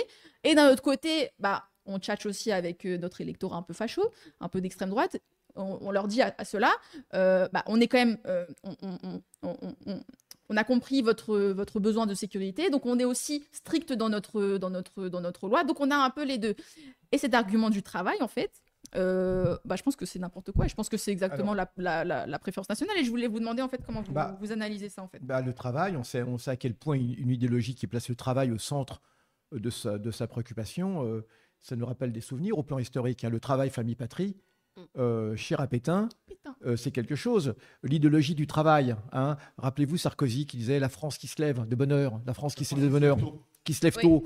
Sous-entendu, sous-entendu, les bronzés, etc. Ils se lèvent pas, etc. Je sais pas, mais moi quand il m'arrivait, évidemment pour le travail, il m'arrivait de me lever très tôt. Il m'arrive de me lever très tôt, je ne vois que des bronzés dans le métro. Hein. Alors c'est pour ça que c'est doublement infamant. Hein. Qui trouve-t-on dans le métro à 6h30 ? Qui trouve-t-on dans le métro à 6h30 si ce n'est pas un grand nombre de personnes que l'on appelle des étrangers. Mais pour moi, les étrangers, ce sont ceux qui dominent le capitalisme. Ce sont eux les étrangers à la société. Ceux qui, effectivement, empêchent de vivre la société et empêchent ce qu'on appelle tout simplement le vivre ensemble. Ce sont ces gens-là qui l'empêchent. Alors, c'est absolument terrible d'entendre Sarkozy ou d'entendre Macron, aujourd'hui, le représentant des milliardaires français, parler du travail. A-t-il déjà travaillé de sa vie ? Non, mais a-t-il déjà travaillé ? A-t-il déjà pris le métro à 6h30 ?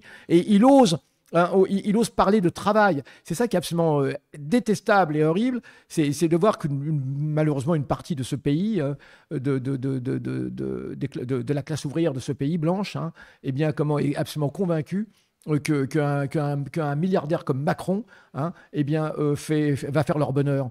Et c'est absolument terrible de voir cela. Et de présenter leurs frères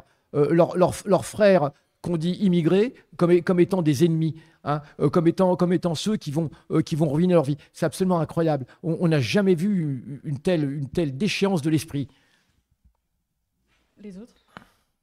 Non, franchement, je ne rajouterai pas grand-chose à ce que vient de dire Youssef. C'est-à-dire là, on est vraiment au cœur de la pensée néolibérale, quoi. C'est-à-dire que c'est que tant que l'immigré fait son boulot, touche son SMIC, parce qu'il ne faut pas qu'il espère gagner plus, tu vois, il faut bien qu'on fasse en sorte de le maintenir dans des tâches subalternes. Mais celui-là, on va le maltraiter. Oui.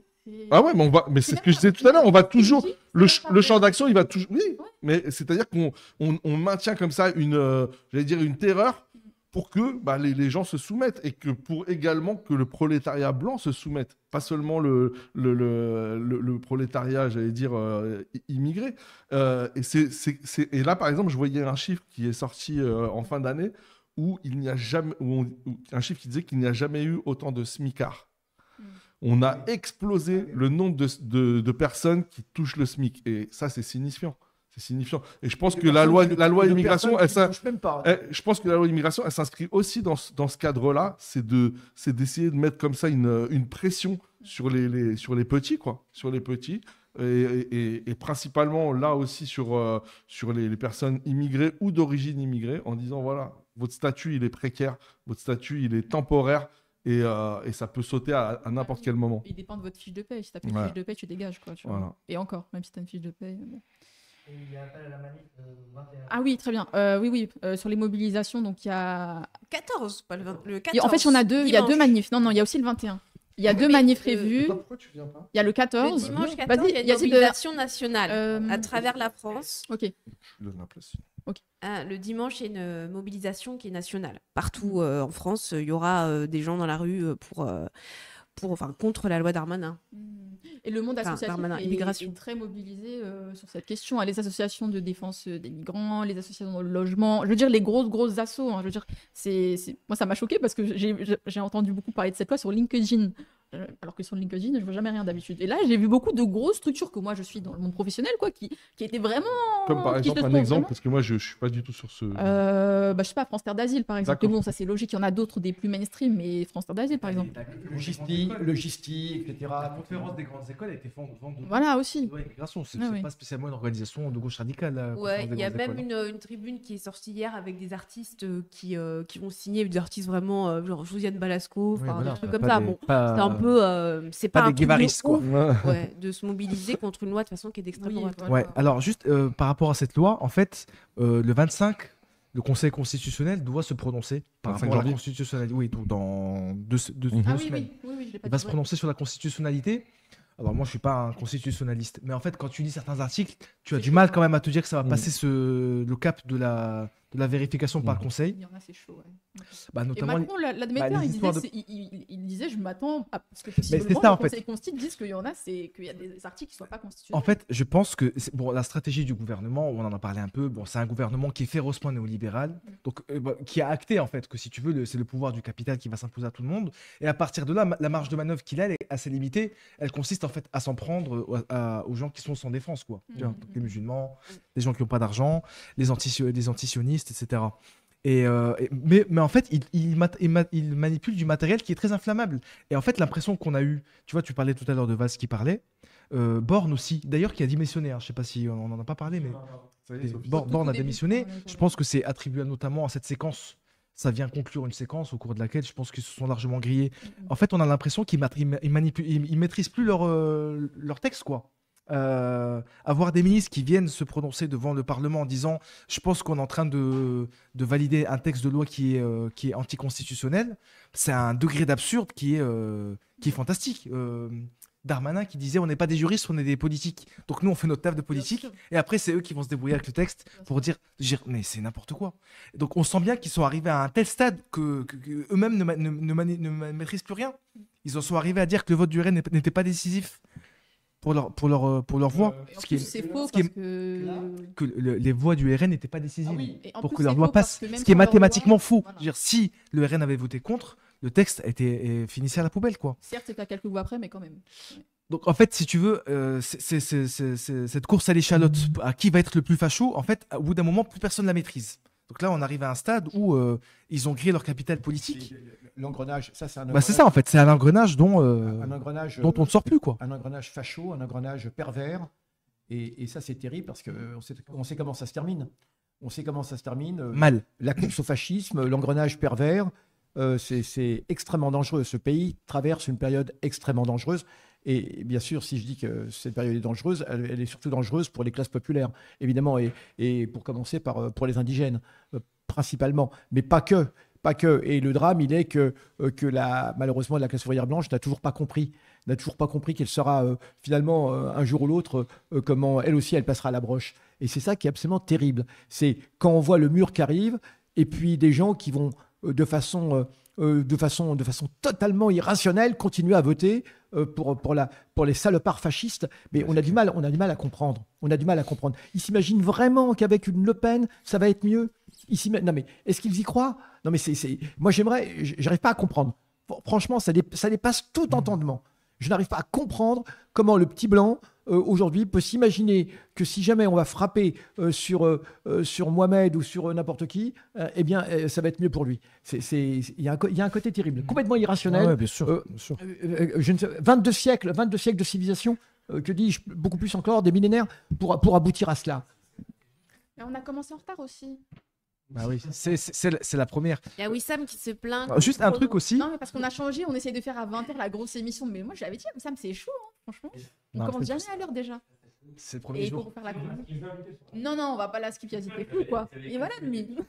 Combien Ah, bah ça va, 15 minutes. Bon, ça va. Wissam, il a dit 15 minutes, ça va. Ça devient chaud, ouais. Ok, c'est bon sur la loi immigration, je pense qu'on a. Alors, juste pour finir sur la Ah, loi pardon, immigration, vas-y. un dernier truc, parce que moi, j'ai beaucoup d'étrangers dans mon entourage. Ah, vas-y. Tu vois, vas-y. parce que moi, je suis. Et tu t'en vantes. Ah ouais, je m'en vante, bien sûr. Bah, bien dis donc. sûr, j'en suis fier. En fait, plus personne veut venir en France. Hein. Donc il faut arrêter de manipuler ce fantasme que tout le monde veut venir en France pour profiter. Les gens, non seulement ils veulent pas venir, ils veulent se barrer. Non, moi, j'ai plein de gens dans mon entourage qui se sont barrés là, qui sont rentrés au Maroc, qui sont rentrés en Tunisie, en Algérie, qui sont allés aux Émirats, pour ceux qui aiment l'argent, etc. Il faut vraiment sortir de ce logiciel selon lequel la Je connais, France, je connais plein de jeunes, leur objectif, c'est la France se d'avoir de couvre de l'argent pour honte et de ridicule. Vraiment, avec cette loi-là, c'est le seul impact concret que ça va avoir auprès du reste du monde. Surtout que ça va les embêter pour les JO. Parce que s'ils l'appliquent, Au mardi, ça va les embêter pour les JO. Parce que s'ils l'appliquent, s'ils l'appliquent, ça va être compliqué. ça va être compliqué. Parce qu'il y a une pénurie d'agents de sécurité. Bah oui, bien sûr. Il y a une pénurie d'agents de sécurité, par exemple. Ouais, tout à fait, je suis d'accord. Et les seuls qui prennent les postes d'agents de sécurité, Bah bien sûr. les Noirs et les Arabes. Ouais, bah oui. Ah non, non, mais c'est vrai, et c'est pour ça qu'il insiste autant sur le fait qu'il valorise les travailleurs, parce que sinon il sait que ça tient pas en fait. Même j'imagine par rapport aux gros syndicats, Youssef, je crois qu'on en parlait déjà. Non, pas les syndicats, comment on dit les syndicats Les syndicats de travailleurs. Non, attends, comment on appelle ça? J'ai oublié. Tu parles de qui? Attendez, non, j'ai Elle a un. bugué, là. Tu parles Non, de pas qui les syndicats, j'ai pas le bon mot. Tu parles de Non, qui? Tu parles de quoi? Ceux qui Association sont. Non. Les gens de l'industrie qui sont contre le fait de s'attaquer aux travailleurs parce qu'ils ont besoin des travailleurs. Le patronat? Le patronat, voilà. Patronat. Le MEDEF, voilà. Oui. Désolé, j'ai dit syndicat, c'est pas Oui, ça, oui. c'est le patronat. C'est un syndicat? Si, c'est un Bon, syndicat. le syndicat, comment on dit alors? Patronal? Patronal. Syndicat patronal. Vous voyez, j'avais pas tort. Bon, d'accord. Non, le syndicat des patrons, oui, c'est le MEDEF. Oui. Allez, bon, bah oui, non, mais même eux, ils ont pas intérêt à ce qu'il y ait cette loi-là. Et c'est pour ça que le gouvernement les caresse dans le sens du poil avec leur histoire de travail et blablabla. Non, mais il y a quelque chose qui est quand même notable, c'est que même en Italie, Et après, on enchaîne, ok? même en Italie, Oui. comment la fachotte qui est au pouvoir là, eh bien, Mélanie. Mélanie, bah, elle-même dit Mélanie. qu'elle aura besoin. Bien sûr. Elle dit maintenant qu'elle aura besoin de je ne sais combien de centaines de milliers. Non, mais c'est absolument hallucinant. De travailleurs. Et quant au MEDEF, il a dit exactement la même chose l'autre jour dans un article du Monde. Je sais plus. Arrêtez de vous foutre je de sais moi plus dans qui le du chat. MEDEF. Je ne sais plus qui du MEDEF disait. Mais il y a un vrai problème parce que le système français est basé sur les transferts sociaux, hein, d'accord. Et ça veut donc dire que pour financer ces transferts sociaux, ces les gens allocations et autres, Pourquoi il j'ai faut mis qu'il y ait tout ça, suffisamment. Or, aujourd'hui, si on nous prive d'un certain nombre de travailleurs, eh bien, il y aura plus personne pour payer, vous le savez très bien, les Bah, tout à retraites, fait, etc. bah, bien sûr. Donc, ils paniquent. Enfin, ils paniquent. Non, ils font valoir cela. Ils font valoir cela. Et donc, c'est totalement. C'est pour ça qu'on n'arrive pas à comprendre. C'est-à-dire que ça n'entre même pas dans la logique capitaliste. Alors, il y a une chose qui nous permet de comprendre, c'est que ces lois, elles ne vont pas arrêter en fait l'immigration. L'immigration, Bien sûr que ils savent très bien, Myriam Zelka. l'immigration Ça, je clandestine, l'immigration clandestine va se poursuivre. L'immigration clandestine va se poursuivre. Mais ça permettra d'exercer une pression plus importante sur les travailleurs clandestins. Bah, bien C'est ça, sûr. en fait. Et donc de les payer encore moins. Bah, C'est ça. parlons de ça, qui sont dans une situation ultra précaire, qui se font exploiter, qui ont des salaires hyper bas, qui ont souvent 2-3 boulots parce que forcément, comme ils ont des salaires bas, ils sont obligés d'enchaîner plusieurs boulots noirs, etc. Et ça, ils en profitent, hein, les entreprises. Ils en profitent des travailleurs sans papier, précaires, etc. C'est trop énervant, ça m'énerve trop. Allez, dernier sujet, avant la chronique de Yazid. Désolé Yazid, je te jure que je t'oublie pas. Mais t'as vu comment il y a plein de sujets et tout. Alors, affaire Depardieu. Donc, on va pas aborder l'affaire Depardieu du point de vue... du point de vue féministe, entre guillemets, de l'affaire, des agressions, etc. Parce que ça, je pense qu'il y a d'autres gens qui sont plus compétents que nous pour le faire, et de toute façon, c'est dit et c'est su. Et justement, en fait, face aux accusations de Gérard Depardieu qui sont assez importantes, il y a eu une grande tribune de défense, en fait, de Gérard Depardieu du monde du showbiz, hein, j'appelle ça le monde du showbiz, du monde artistique et tout. La société du spectacle. Culturel et artistique, ouais. Voilà, en défense à Depardieu, voilà, en gros, bon, vous abusez un peu à lyncher notre ami Gérard, quoi. En gros, c'est ça le message. Moi, j'ai rien contre, hein. J'ai rien contre. Non. Ah, moi, il me dégoûte. Ouais. J'ai pas de sympathie pour Gérard Depardieu, je veux dire. J'ai pas de sympathie pour Gérard On Depardieu. savait quand même de longue date qu'il avait un rapport aux femmes. Bah, qui c'est était- bien qui sûr, était- bah, bien depuis sûr. longtemps déjà. Il y a eu, en plus, là, il y a eu le complément d'enquête, etc. Bah, ce qui interroge, c'est effectivement c'est le timing, mais peut-être qu'on va y venir Oui, après. mais moi, justement, je voulais Ouais, bien qu'on et parle c'était de ça. Attends, Ouais. juste. Allez. Et 48 heures après la tribune, donc une tribune réactionnaire, hein, on peut le dire, hein, cette tribune, il y a 6000 artistes qui signent une tribune. Donc là, contre la tribune des réacs, en gros. En gros, c'est ça, contre la tribune des réacs, qui dit, bah non, bah vous êtes des réacs. 6000 1000. Après, il Et n'y a après, pas que attends, des grandes stars. il y a, je pense qu'il y en a 5500 qui sont pas connus du tout. Hein. Oui, bien sûr, bah, bien sûr. Oui, Artiste, oui. bah, moi je suis une artiste demain si Oui, tu veux, hein, tu vois. oui. Moi aussi, je suis un artiste. Hein. Mais on est tous des artistes dans l'âme en fait. Hein. C'est quoi le mot qu'ils utilisent, intermittent du spectacle? Ah oui, c'est ça, oui, c'est ça. Ça sonne plouc. Bah, force Ouais, à eux, ouais. mais ouais, force à eux. Genre, le gars, il a fait un karaoké sur YouTube. Ouais, je suis Moi je chanteur. voulais qu'on parle Et de voilà. cette tribune-là, Et justement, et cette tribune-là, elle vient 48 heures après. Sabrina, vas-y. Oui, voilà. Donc cette tribune, elle vient aussi parce que Macron a pris position dans l'affaire Depardieu. C'est-à-dire que Macron aurait pu rester dans le Ouais. silence et il a choisi de prendre la défense de Depardieu, ce qui a énervé pas mal de personnes, notamment des féministes, ce qui est relativement logique. Ouais, oui. Et donc c'est quand même intéressant de voir qu'à ce moment-là, Macron, quand il a pris position, il a choisi quand même de caresser dans le sens du poil l'électorat le moins progressiste quand même, hein, en disant que il aurait pu se taire, il n'a pas choisi de se taire. Bon, donc il y a eu cette tribune-là qui a dénoncé ça. Et donc moi, ce que j'ai vu aussi, c'est que parmi toutes les personnes qui ont signé cette contre-tribune, contre-pétition, il n'y avait pas de difficulté pour elle à aller sur les plateaux télé, aller sur les plateaux radio, pour dénoncer ce que Macron la position de Macron. Je me suis dit, attendez, ça fait 3 mois, on vous voit pas, on vous entend pas sur le sujet de la Palestine, vous êtes aux abonnés absents, et tout à coup, dans un timing qui est quand même particulier, pas à n'importe quel moment, vous débarquez sur les plateaux pour nous En 2 expliquer jours, hein. En 2 jours, il y que a tout le monde. Macron, voilà, en 2 jours, vous prenez toute la place, vous expliquez que, bon, d'accord, Macron promeut la culture du viol, le patriarcat, etc. Ok, si vous voulez, mais c'est bien la preuve que vous avez une langue, tous ces artistes et ces troubadours. Hein, vous avez une langue et vous êtes capable de prendre Et c'est position. moi qui suis grave le chat. Non, regardez, elle a Vous dit êtes tout à capable de prendre position même pour aller contre Macron, quoi. C'est un engagement politique d'aller dénoncer Macron à la télé. C'est pas rien non plus. Voilà. Même sans parler de la Palestine, il y a quelques mois, en France, notre gouvernement a quand même voté une loi qui est extrêmement sexiste, peut-être une des lois les plus sexistes qui a été votée depuis l'histoire de la France, c'est sur l'interdiction de la baya, Ah bah oui. qui n'est même pas une interdiction. C'est encore plus vicelard que ça, parce que la loi ne dit pas les jeunes filles, les collégiennes, les lycéennes n'ont pas le droit de mettre des robes, Ne définit pas la barrière. mais pire que ça, elle dit ça va être les chefs d'établissement, ça va être les CPE, Voilà. C'est-à-dire que ça donne un pouvoir bah, ça donne le loisir. discrétionnaire Le loisir aux proviseurs et aux adultes, principaux. qui sont souvent des hommes, hein, le loisir et la jouissance à ces hommes-là, de décider si la petite Léna, 15 ans, elle est suffisamment dévêtue, elle est suffisamment déshabillée.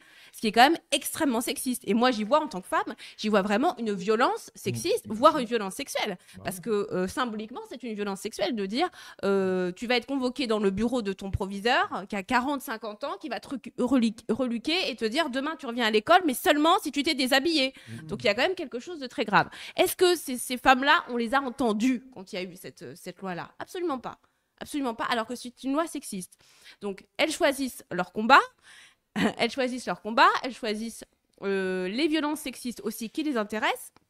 Donc moi, si vous voulez, ces femmes qui vont sur les plateaux télé pour nous faire comme si elles étaient les reines de la lutte contre le patriarcat, contre la culture du viol et tout le bazar. C'est pas les mêmes qui Alors, coupaient une mèche ça de doit se cheveux. recouper certainement un petit peu. Bon, voilà, vous choisissez vos combats, dont acte. Moi, je prends mon petit cahier et je note, voilà. Après, il y a des gens qui vont te dire oui, mais on peut faire les deux. On peut soutenir la Palestine et en même temps, on peut. Ouais, mais ils le font pas. lutter Bah, contre- faites les deux. Mais il le faut pas. Allez-y, Ça, le faites truc. les deux. Et vous Faites êtes les trop fort, en fait. J'ai même Ouais. plus besoin d'être trop fort. C'est ça, en fait. Le problème, c'est qu'ils le font pas. Juste, moi, ce que je signale, C'est c'est que cette affaire, elle a commencé avec l'émission Complément d'enquête. Ça a commencé comme ça. Oui. C'est-à-dire qu'en Ouais. fait, Ça a pas c'est mis la France lumière Télévisions pour le- qui a le décrété sujet. que l'opinion publique allait tourner son attention vers Mmh. Gérard Depardieu. Ensuite, il y a eu l'interview, parce que Je Macron, tiens à dire que l'interview de Macron, c'était d'ailleurs au sujet de la il n'a pas pris la immigration, parole comme surtout, hein. ça. Et des gens disent que voilà, des gens disent ce que tu dis à Adèle, ils disent que c'est pour ça en fait, c'est fait exprès. Macron il veut détourner l'attention, hop, il glisse un truc scandaleux sur Depardieu parce qu'il sait que ça va oup là. Ouais, mais Et en ça fait, marche. c'est les journalistes qui lui ont demandé C'est son vrai. avis. Donc en fait, ils ont ouvert la voie à ce que, en fait, on reparte, tu vois, à nouveau. Donc du coup, on repart sur le commentaire de Macron. Ensuite, il y a une tribune qui est produite par des gens que nous on regarde de loin parce que c'est pas les gens ordinaires. Hein. Adèle, aïe aïe aïe. Non, juste pour aller dans ton sens, mais même Mariam. Ah oui, pardon. Non, pour aller dans le sens de Mariam, mais même un peu accentué, c'est que si effectivement, c'est les journalistes qui choisissent. C'est les journalistes qui choisissent de lui poser la question là-dessus parce que c'est effectivement un truc qui agite la société à ce moment-là. C'est normal de poser une question là-dessus. Mais lui, il a tout le loisir de faire une réponse modérée pour calmer le jeu, pour justement mettre le sujet un peu sur le tapis. Non, au contraire, il décide de le mettre en lumière, de le mettre en valeur, d'avoir des mots. Il remet une pièce dans la machine. Voilà, de remettre une pièce dans la machine parce que il sait que D'une manière là, il y a provocante, toute une autre partie de la société qui va beaucoup plus réagir à ça qu'à la Palestine. La preuve, c'est ce qui s'est passé. Bah, Donc, c'est un moyen très, très, très volontaire de changer de sujet. Globalement. Et d'ailleurs, ça a pas floppé, quoi. Ça a pas C'est raté. efficace. Ouais. Voilà. Donc, en fait, c'est Et pas cher. une petite pièce de théâtre, tu vois, organisée par les médias, tu vois, le service public en particulier, la classe politique. En fait, ils organisent, en fait, si tu veux, la construction de Ouais. l'opinion publique. Ça, Le en fait, ils storytelling, décident- c'est ce qu'on appelle le storytelling. Ils se sont dit, voilà, le sujet dont on va parler désormais, c'est Gérard Depardieu. C'est que là, ils considèrent Qu'est-ce que ça veut dire, qu'on a. qu'est-ce La qu'on entend par storytelling, c'est storytelling la Le manière récit, dont le on narratif, la manière le dont narratif. voilà, le narratif, exactement. La manière dont on raconte l'histoire. Et je pense que on va dire les rédactions qui ont justement pas forcément une appétence aussi forte que la nôtre pour défendre la cause palestinienne et qui veulent aussi, Nous aussi, on petit t'aime, à Mike petit Sachs. j'allais dire, dissimuler les crimes qui sont commis en Palestine, ils ont tout intérêt, comme ça, à faire monter des sujets qui vont pouvoir justement, petit à petit, faire disparaître la priorité qui devrait être celle de tout le monde, c'est celle de pouvoir obtenir le cessez-le-feu. Parce que ce qui est fou, moi, ce qui me rend fou, parce que l'histoire de Depardieu, etc., Nani, franchement, moi, je m'en bats les couilles. Voilà, je m'en bats les couilles, je m'en bats la race. Et pour moi, il faut juste, quand on nous parle de ça, c'est dire, ça m'intéresse pas. Voilà, ça m'intéresse pas. Par ailleurs, on peut traiter des sujets féministes, etc.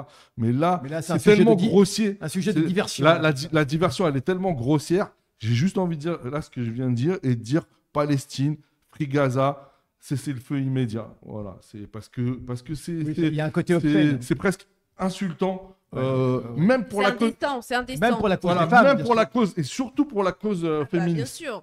Voilà, parce que sans dire qu'il y a eu, il n'y a pas eu, ça, moi, j'en sais rien.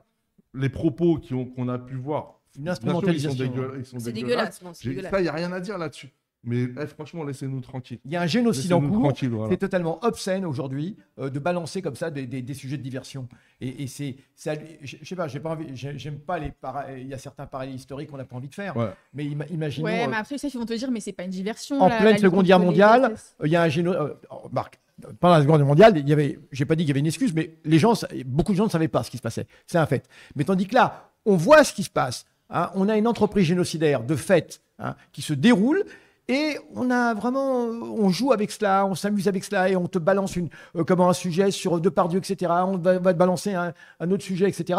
Et L'héritage de Delon. voilà, les tourments de la famille Delon, les histoires de la famille Delon. Non, mais c'est obscène. Il y a une obscénité dans le choix des sujets aujourd'hui qui est absolument terrible, terrible, terrible.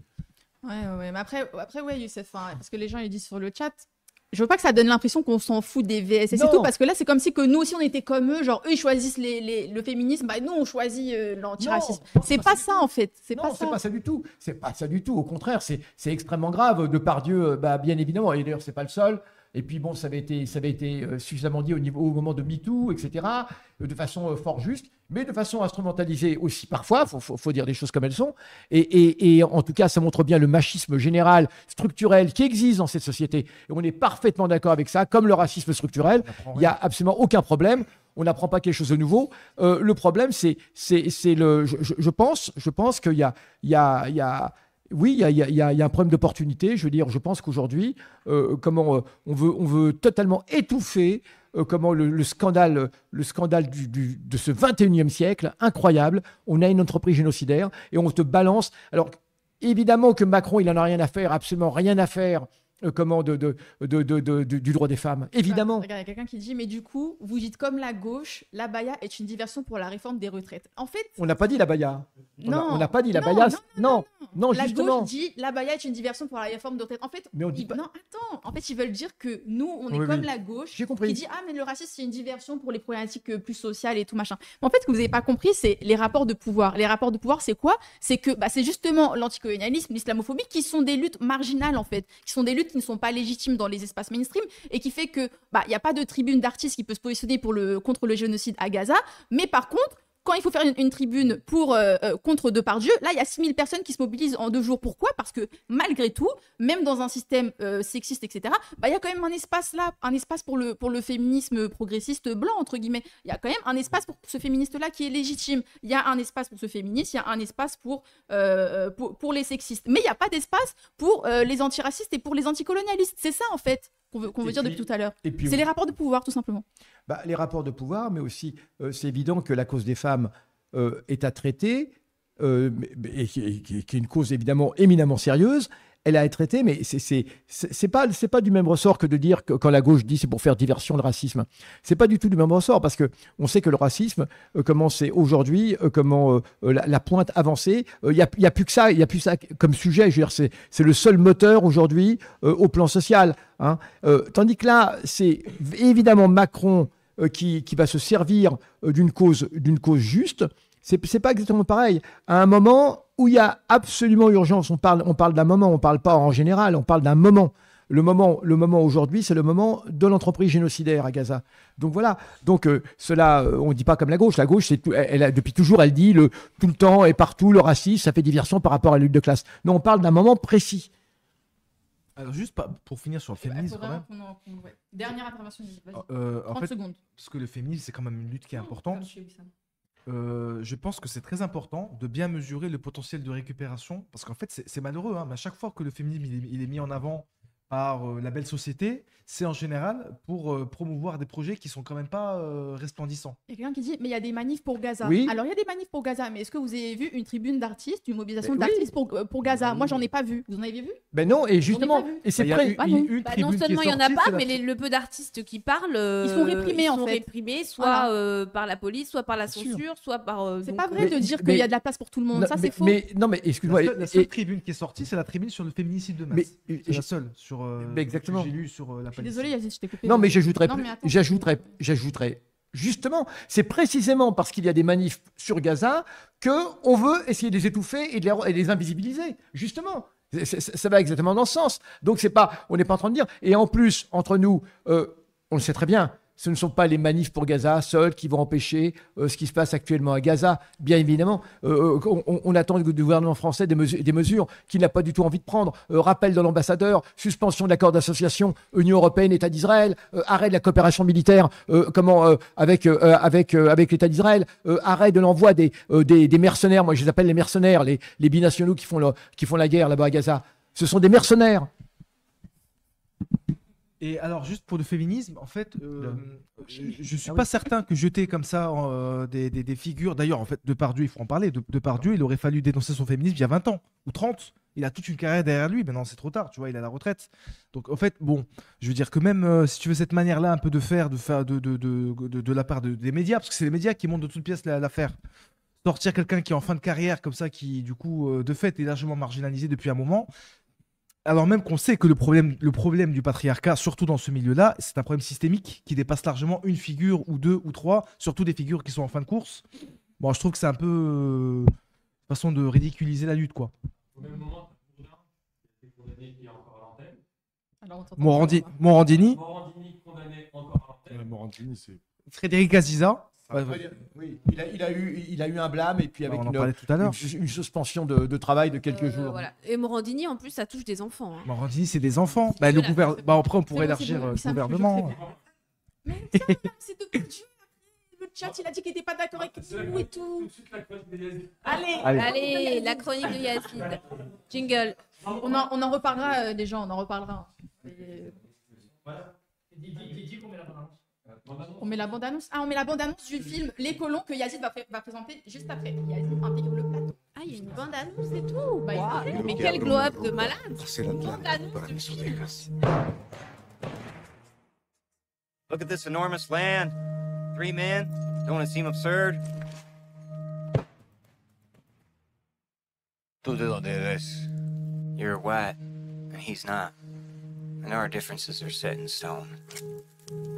Va a tener que limpiar esta isla. El problema son los indios. Them Indians, they dislike outsiders roaming their lands. These aren't their lands. They belong to Menendez. They in fear, you hear me? You are sad. Don't like these men. Half Indian, half white. You never know who they're gonna shoot. You're doing everything wrong, Lieutenant. Ever since you brought that fucking half-breed along. Look at me.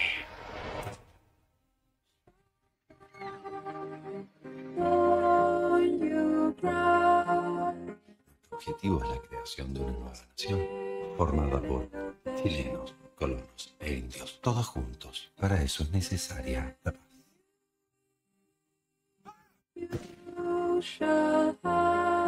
Gracias a nuestro esfuerzo, gracias a esos indios muertos, usted está acá, en el último confín de la tierra.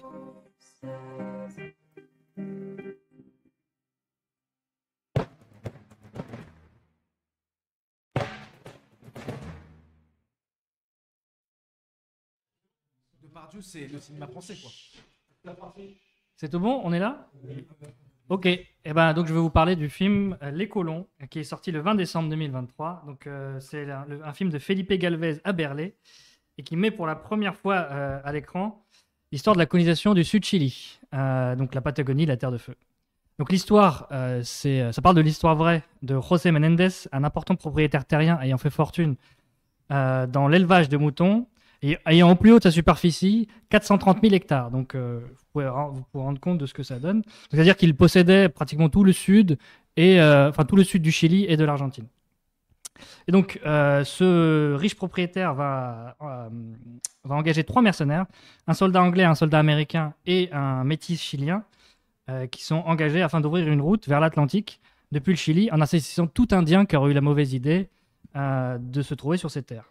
Donc c'est donc un western, il y en a tous les codes, des vastes étendues, des chevaux, des carabines, des cow-boys, des indiens. Mais s'il a tous les éléments du western, il vient se poser en fait en anti-western du point de vue idéologique. Les grands classiques du western, avant les années 70, ont en effet romantisé la conquête de l'Ouest, qui s'est construite sur le génocide amérindien, en fabriquant d'un côté une image de l'Indien sauvage et sanguinaire faisant barrage à la civilisation, et contre lui, des colons bien gentils, bien chrétiens, des cow-boys au grand cœur, ou alors carrément la glorieuse cavalerie. Le film Les Colons vient par une mise en scène crue, empruntant parfois au code de l'horreur, capter le réel du début du siècle dernier en Patagonie. C'est-à-dire la construction de la nation chilienne sur le génocide des tribus autochtones. Les cow-boys sont devenus des mercenaires, des assassins, le personnage du métis chilien étant aussi révélateur des contradictions réelles dans lesquelles sont prises les populations locales, qui par nécessité économique deviennent acteurs de la colonisation. Donc, je vous recommande ce film, qui est une expérience originale dans le cadre du western, grâce à la retranscription de l'horreur, du fait colonial, ainsi que de l'intérêt historique de découvrir une histoire méconnue. Voilà. Je peux dire un mot dessus? Vas-y, tu l'as vu, Youssef? Non, mais moi, j'adore parler des choses que je n'ai pas vues. Merci, Yazid. De rien. Et d'ailleurs, Yazid, merci beaucoup. Pas de souci. Parce que trop cool. d'abord d'être allé le voir, parce qu'au départ, je pensais que c'était un film en hommage à la colonisation. Non, parce pas que du le sous-titre était un petit peu trompeur. On Et disait vite, Youssef, on doit quelque chose vraiment de laisser la- fascinant, etc. Tout cela. Donc ça pouvait les voir. Alors juste pour ajouter au plan historique, c'est que évidemment, tu l'as dit, ça concerne également le sud de l'Argentine. Peu de gens savent qu'il s'est passé dans le sud de l'Argentine, le sud du Chili, la même chose qui s'est passé par rapport aux Indiens des plaines en Amérique du Nord. Exactement. Parce que les Indiens des plaines, de ce qu'on appelle la Pampa, cette immense réserve de viande qui est devenue la Pampa pour l'Occident, eh bien, finalement, ces Indiens ont été massacrés en une seule campagne militaire qui se passe à la fin du 19e siècle. On a eu, dans lequel l'Argentine, entre autres, on a eu 3 colonnes militaires qui se sont avancées dans la Pampa et qui vont conquérir la Pampa, massacrant tous les Indiens sur leur passage. Et ces 3 colonnes convergent au centre de la Merci, Pampa. Rabé. Et le but était de transformer la Pampa en un immense pâturage pour y élever des bœufs, pour nourrir l'Europe. Et c'est très intéressant de voir que le massacre des Indiens du sud de l'Argentine et du Chili correspond exactement au plan industriel, au développement de la ligne du froid. Et c'est le moment où on commence à inventer les grands réfrigérateurs pour y stocker la viande, évidemment. Et tout ça pour l'Europe. Et aussi l'invention du cornet de beef par la suite, le bœuf en boîte. Et donc, c'est incroyable de mettre en rapport une évolution technologique avec le massacre des Indiens. Parce que jusque-là, on les avait laissés tranquilles. Ouais. Donc voilà. Donc, tout ça pour vous dire que ils vont être exterminés et c'était des Indiens qui avaient à peu près le même mode de vie que les Indiens d'Amérique du Nord. C'est-à-dire qu'ils avaient des sortes de tentes, etc. Et ils étaient à cheval et ils chassaient avec la lance, etc., etc. Différents de tous les autres Indiens d'Amérique latine qui sont des Indiens de montagne, enfin qui vivaient surtout dans les montagnes. Merci d'avoir complété, Youssef. Je t'en prie. Merci beaucoup. Merci, Yazid. Merci. Bon, je remercie parce que c'est la fin. Je n'ai même pas le temps de dire que c'était la fin. On revient dans 2 minutes. Merci, Yazid, pour la chronique. Merci, Sabrina. Merci, Samir. Merci, Yazid, autre Yazid. Merci. Ouais. Mais moi non plus. Montre bien la caméra. Oui, Ouais. à nos amis Montre-le, Youssef. de Lausanne. Qui nous ont offert ces t-shirts. Roussel n'est pas un camarade. Ok, je valide. Ok, c'est bien. Merci beaucoup. Attends. Merci à l'équipe technique. Merci Vlad. Merci à Vlad. Omar, merci à Christophe, merci à Yazid qui était à la technique juste avant. Et voilà, merci aux gens qui nous accueillent et merci au chat. Merci au chat. Merci au Mais chat. on est toujours plus de 800. On est plus de 800 et l'émission enchaîne directement après. Bougez pas, l'émission arrive. qui arrive, elle est animée par Wissam, la star, s'il vous plaît. Vous êtes là pour Wissam parce que c'est Wissam quand même. Et c'est une émission sur la corbinisation des leaders de la France insoumise, sur les attaques contre la France insoumise pour antisémitisme. Très important. À bientôt, à la semaine prochaine, 18h30.